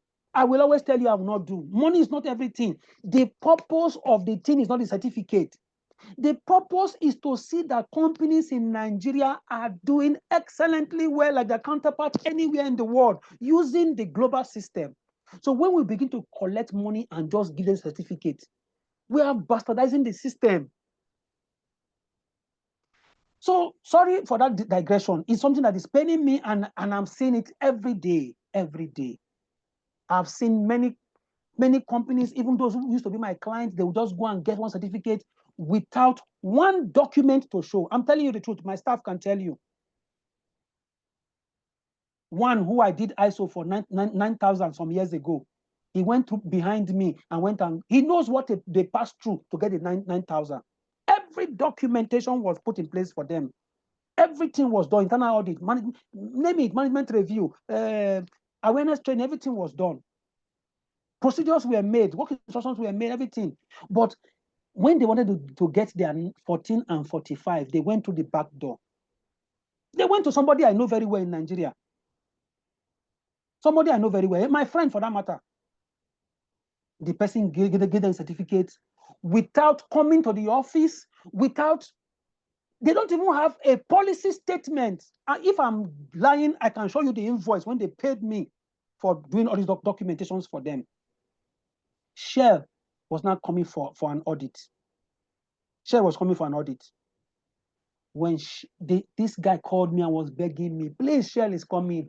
Oh, see. And I was told by one of their staff that I don't know how my people go get this certificate from back door. Let me not come and say more, because if they see this thing, they will understand that they may not be happy with me. But end of the day, I made the documentations for them. When Shell came for audits, they were so happy. But this is what we see. I have seen a company that had 5 ISOs, not even a policy statement do they have. Policy statement they didn't have, but they had 5 ISOs. Please, I beg us. Let's be advocates of this profession. Money is not everything. So quickly, let me round up. They ignore risk-based thinking. When you put together poor audit checklists, you are not, what is risk-based thinking? Risk-based thinking is when you are putting together your audit checklist, when you are auditing. Put more emphasis in where you have the higher risk, where you have risk. Put more emphasis in there. Every process has high areas of risk, whether account, supply chain, name it. So look out for the risk in that process and deal with those areas more. Don't be pursuing those trivial things. This invoice does not have this number. Those are not serious things. They can correct that one quickly. You can just put that one as OFI. Don't hammer, you stay there and you look for the high risk area. That's what we call risk-based thinking. You are looking for the high areas where if the supplier does not supply this thing, the supplier does not supply it correctly, if the supplier does not supply the right thing, what will be the effect? If there is if the raw materials passes the lower limit, what will go wrong? What is in place to signal to the supply chain that we need to get these raw materials quickly before it shuts down the whole system. So quickly, they are generic and not tailored to the organization. I've said this over and over again. This is what you find most places. People just say, give me internet, give me. And they just, even today, in the same internet, if you use it properly, you will get tailor-made to the company if you are able to use it properly. They don't drive continual improvement. If you have a poor checklist, weak checklist, it will not drive continual improvement, because areas that should have improved the company, you will not see them. You don't even know them. You're not checking them. For example, performance area, KPIs. These are things you need to look at. Is this process actually delivering what it should deliver? They miss key interaction and interfaces. That's why in the standard, they talk about process interaction. No process exists alone. So a weak checklist may not check for these interactions. They lead to superficial evidence gathering. Yes, and they have. What do they have? What they have, is it efficient? Is it correct? Is it complete? And evidence has to be correct, complete, and what more? So, please, if you put together a weak audit checklist, these are some of the things you will find. So before I conclude, any question? Before I conclude, any question? So please, let's ask our questions now. Some people are raising their hands. Yes, so who is the first person? Okay. Sorry, if you leave me, this is how it always is. So we'll keep talking. It's almost 2 hours since we started, 8 minutes to 2 hours. So yes, please, who is raising hand? Can you please ask your question? Yeah, good evening, DG. Yes, sir. Good evening, Bakare. Yes, I really I appreciate can't you. hear anything again. I'm just seeing the slide. I really want to appreciate you for this, for the passion you have on this. And there's something you mentioned not quite long about companies willing to get ISO standard certificate without implementing all the audit recommendations. Please, you said how do we get to know them? Do we need to do I was thinking maybe you need to do a kind of a background check before we even talked about auditing them, or do we need to also go in on an official let me say, interrogation of the staff? Because for me, in those days, there's a company I worked for. They wanted to get this ISO standard certificate. They did get it, but it's a hell, because I want them to implement all of this, but they didn't, and it wasn't a good one for me. So they believe that those ones that have a passion for this kind of thing, because we want improvement, they believe we are troublemakers. So please, how can we get to know these companies so that one doesn't waste his time on them? Thank you. Okay, you have actually listed some of the things you must do. First thing is that you that want to get the certification, you will first of all need to find out, what does it take to get certification? How long does it take to get certification? When you know what you are looking for and what it takes to get it, when you are looking for a consultant, you are already armed with what you are expecting. That's one. Then two, like you said, you do a background check. Can I see, you check out with this company? Who is this company? Who have you worked for?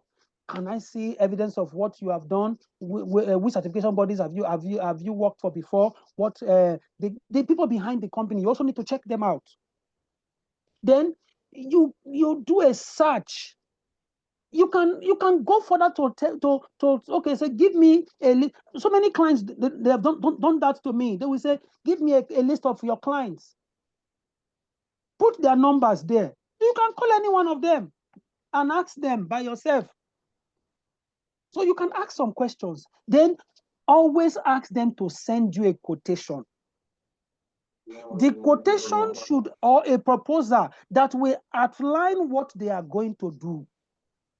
By the grace of God, every time I write a quotation for any company of what I'm going to do for them for ISO certification as a consultant, they will always put my own as a benchmark for all other companies they want to, because I am very detailed.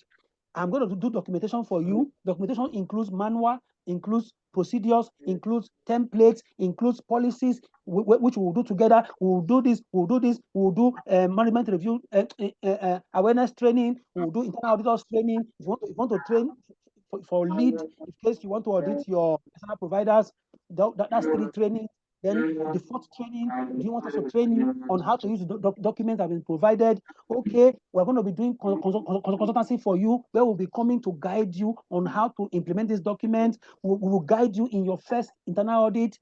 You and those who are going to use join them. Look out for all of these things. Where somebody just write for you, I will provide you certificate, this one, and you can pay me this amount. That's all. No. And it does not just happen in 1 day, 2 months. No. There's a period that a proper certification must be done. Do you get my point? So Yes, you need yes, to do clear. background check and all others. For want of time, we can talk later. Yes. I saw some other hands. Check your WhatsApp, sir. Like some of the questions. Okay, I'll do that. I can see Johnson is saying I should attend to his question. What's this question again? I've sent his question to you as it was earlier. Okay, let me quickly get to my WhatsApp. Please, I'm sorry that we have taken your time. I'm sure you are getting value for it. Yes, sir. Please, sir, can I ask this question quickly? I don't know why I cannot type. Please go ahead. Okay, please, sir. Thank you for organizing such a program. It's very, very beneficial. And my question goes like this. Please, sir, can you explain more on how to generate training need analysis for personnel, please? Oh, I won't be able to do that in this class. So, but you can reach out to me later. Now, there's a whole lot to it. Your procedure should actually detail this. Your procedure for competence or training should detail this. You know, so it's not for this, this thing. We can take it as one other webinar, but for now, it's not for this this thing. But you can reach out to me after now. Okay, sir. Thank you, sir. You're welcome. So, what's the next one? Okay, I've already answered this one. Where did I get? Okay, no, I've not answered. Where did you get the numbers under the clause, or is it a standard? It is from the ISO standard. So if, for example, it is 9001, for example, and you are looking internal and external issues, that's clause 4.2.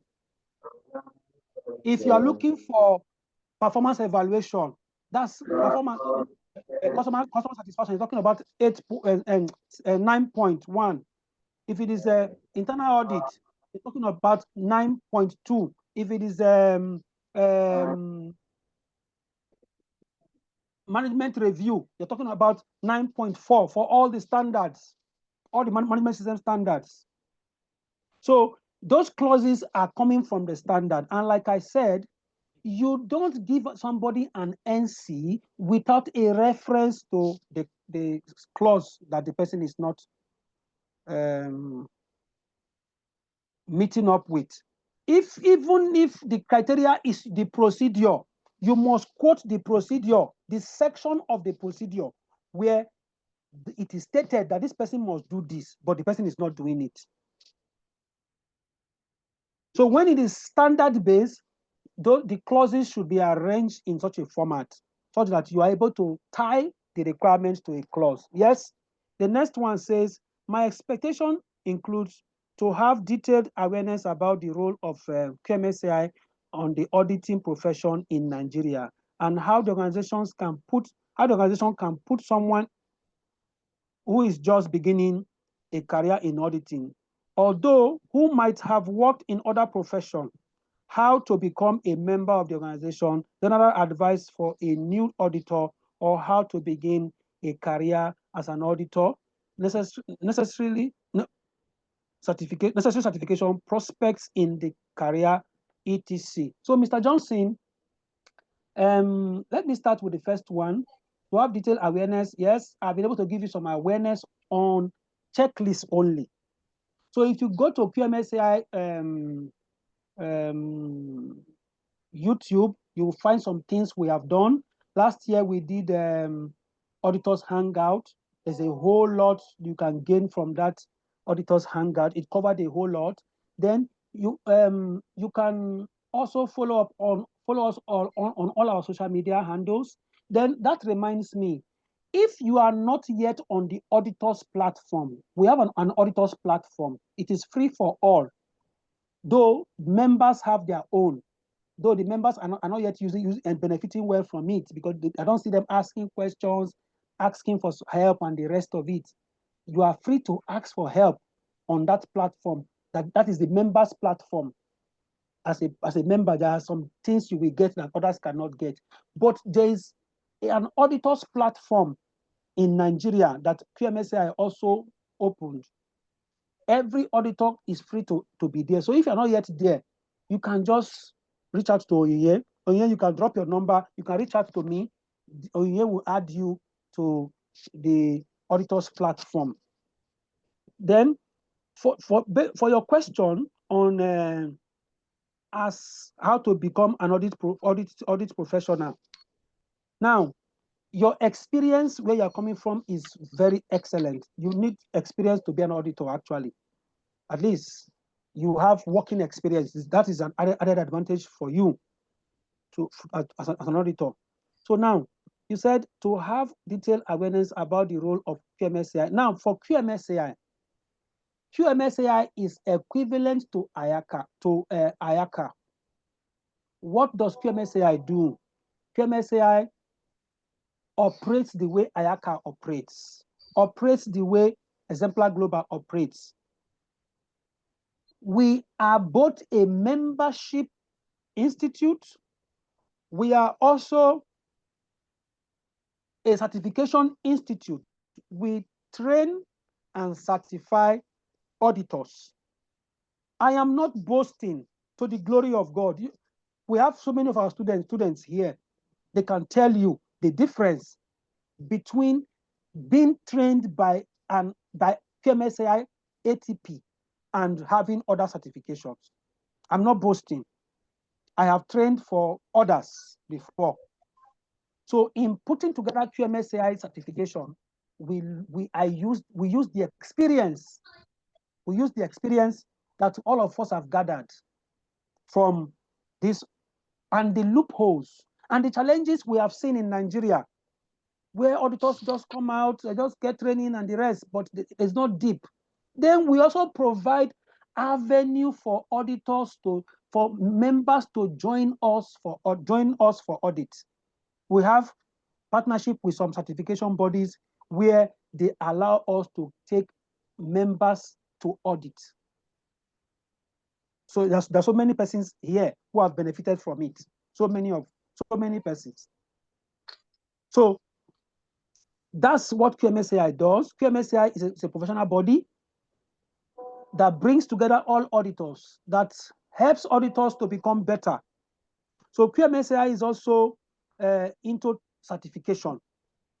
Then what else did you ask for? You said how the organization can put someone who is just beginning. Yes, you can reach out to us actually.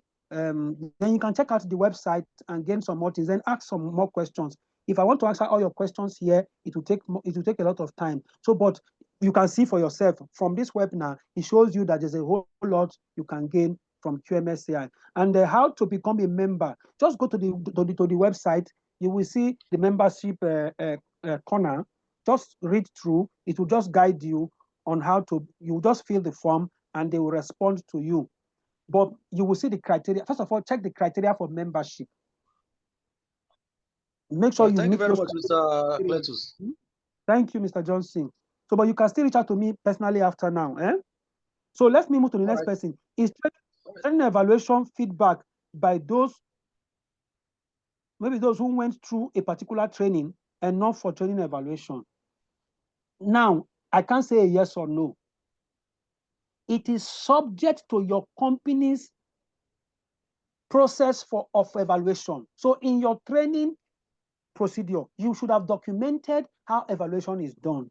Evaluation can be done in different ways. You can do it by the person coming to retrain others, by the person doing a summary of the training the person went for, by the person filling a questionnaire, but it depends on you and the type of training that the person went for.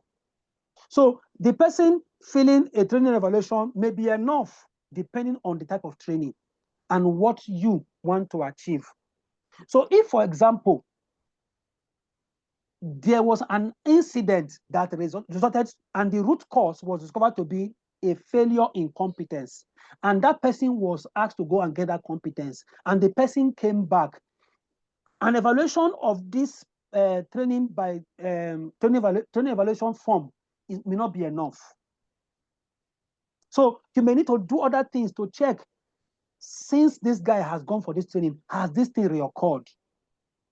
You may need a period to find out if the training was effective. So depending on the training, you decide what type of evaluation method to use. Is it right for an auditor to request for process manual before the act? Yes, you must, you should. You can't go and audit what you don't know. So that is the planning phase of an audit. If you are in our trainings, you always see, we always list it for you, the things you need to look out for in the course of planning. Without information, you won't be able to plan the audit well, because that's what you use to prepare your audit checklist and prepare for the audit. Do you understand it? Yes, you should ask for the process informations that you will need, procedures, work instructions, and the rest of it. Doctor, another be doctor, don't worry, I'm pursuing it. Thanks for this wonderful presentation. You have done justice. Okay, sir, you have done justice. Sir, is there any way for your body to regulate backdoor certification? We are actually doing our best on this to work with regulators like local content. It's not been easy to have a meeting with them, but we are working on this. We are seriously working on it. The management of QMSAI is working on this seriously. We are trying to reach out. We have written to local content, but they have not been able to fix a meeting for us before the former DG or the former director was removed. So the new one now needs to settle down.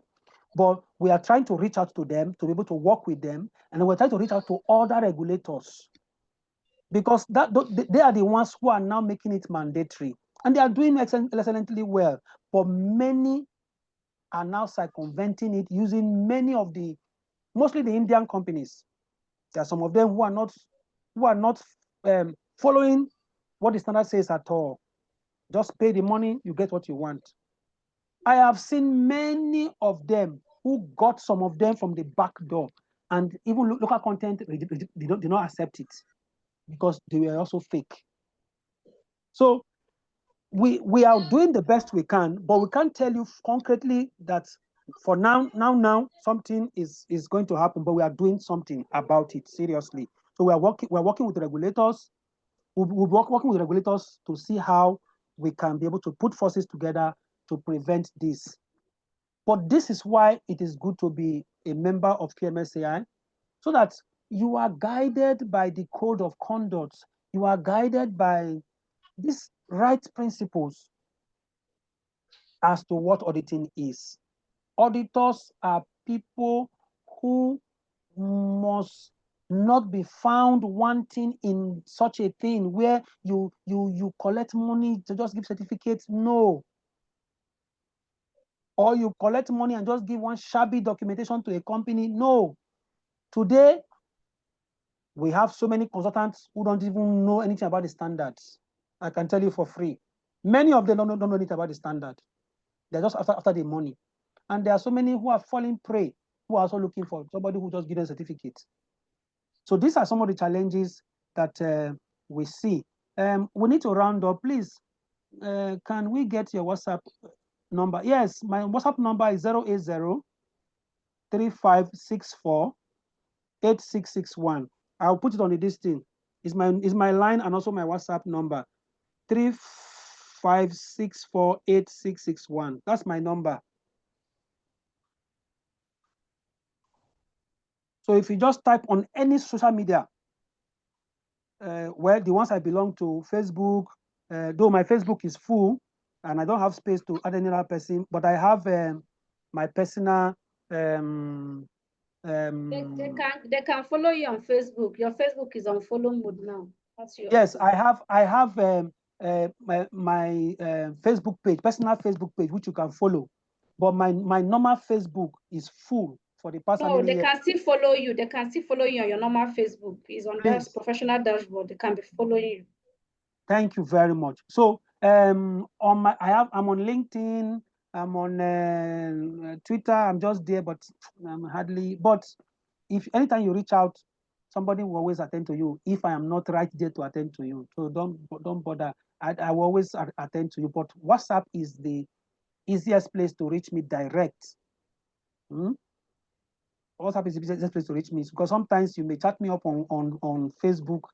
I have not reached there in weeks.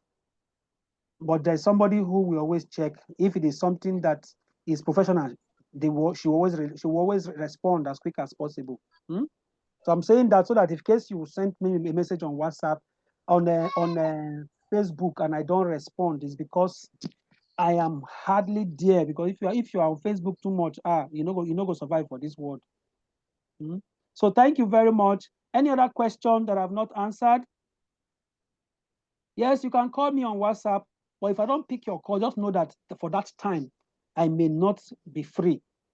Because mostly when I'm in an audit, because you don't want to be your clients to be embarrassed now. So my phone will always be on silent. Or if I'm in the church in the evening, because I'm also a pastor. So please, if you can't just send a message, then I will reach out to you at the best time. But I'm always available when I'm free. Thank you very much. Yes, thank you, Angelo. Yes, Angelo, thank you. But Angelo, I've not heard from you again after your training. At least Angelo has gone with me for an audit before as one of our students. So Angelo, please, let's be talking there. Yeah, so thank you guys for being a part of this this meeting today. Thank you. Please Thank you, sir. Look out for the next Thank you one. very much, sir. Thank you. Thank you, sir, for the impactful session and lectures. God bless you. Thank you, sir, and God bless. Thank you. I will expect to have more of this. Thank you. By the grace of All right, God. thank you, sir. Yeah, God bless you. So, sir, when are we having another session like this? We will also in 2 weeks' time we're supposed to have, but most times it is depending on the speaker. Some speakers always disappoint us. But in the next 2 weeks, Oyin, please, I'm sure you are hearing. So quick, Yes, sir. By next week, let's get the next person on board. The next Mr. speaker, Alfred, yes. Mr. Alfred, thank you very much. God bless you guys, everybody. Thank you for being here. Patoki, Thank you, sir. Kennedy, Reta, Kalu, Joseph, Mayukot, Inebe, Lucky, Hawa, Gideon, Morocco, Stanley, everybody, Taiwo, everybody. I want to say thank you very much for being here. Jai, everybody, I see you. Peter, I see you. Precious, I see you. Precious. Thank you, sir. Thank you, sir. Yeah. Samuel Ekong, Simon Musa, Stanley Kabiru, everybody I see you. Stanley Oyenje, God bless all of you. My own brother, Azegbeni, God bless you too.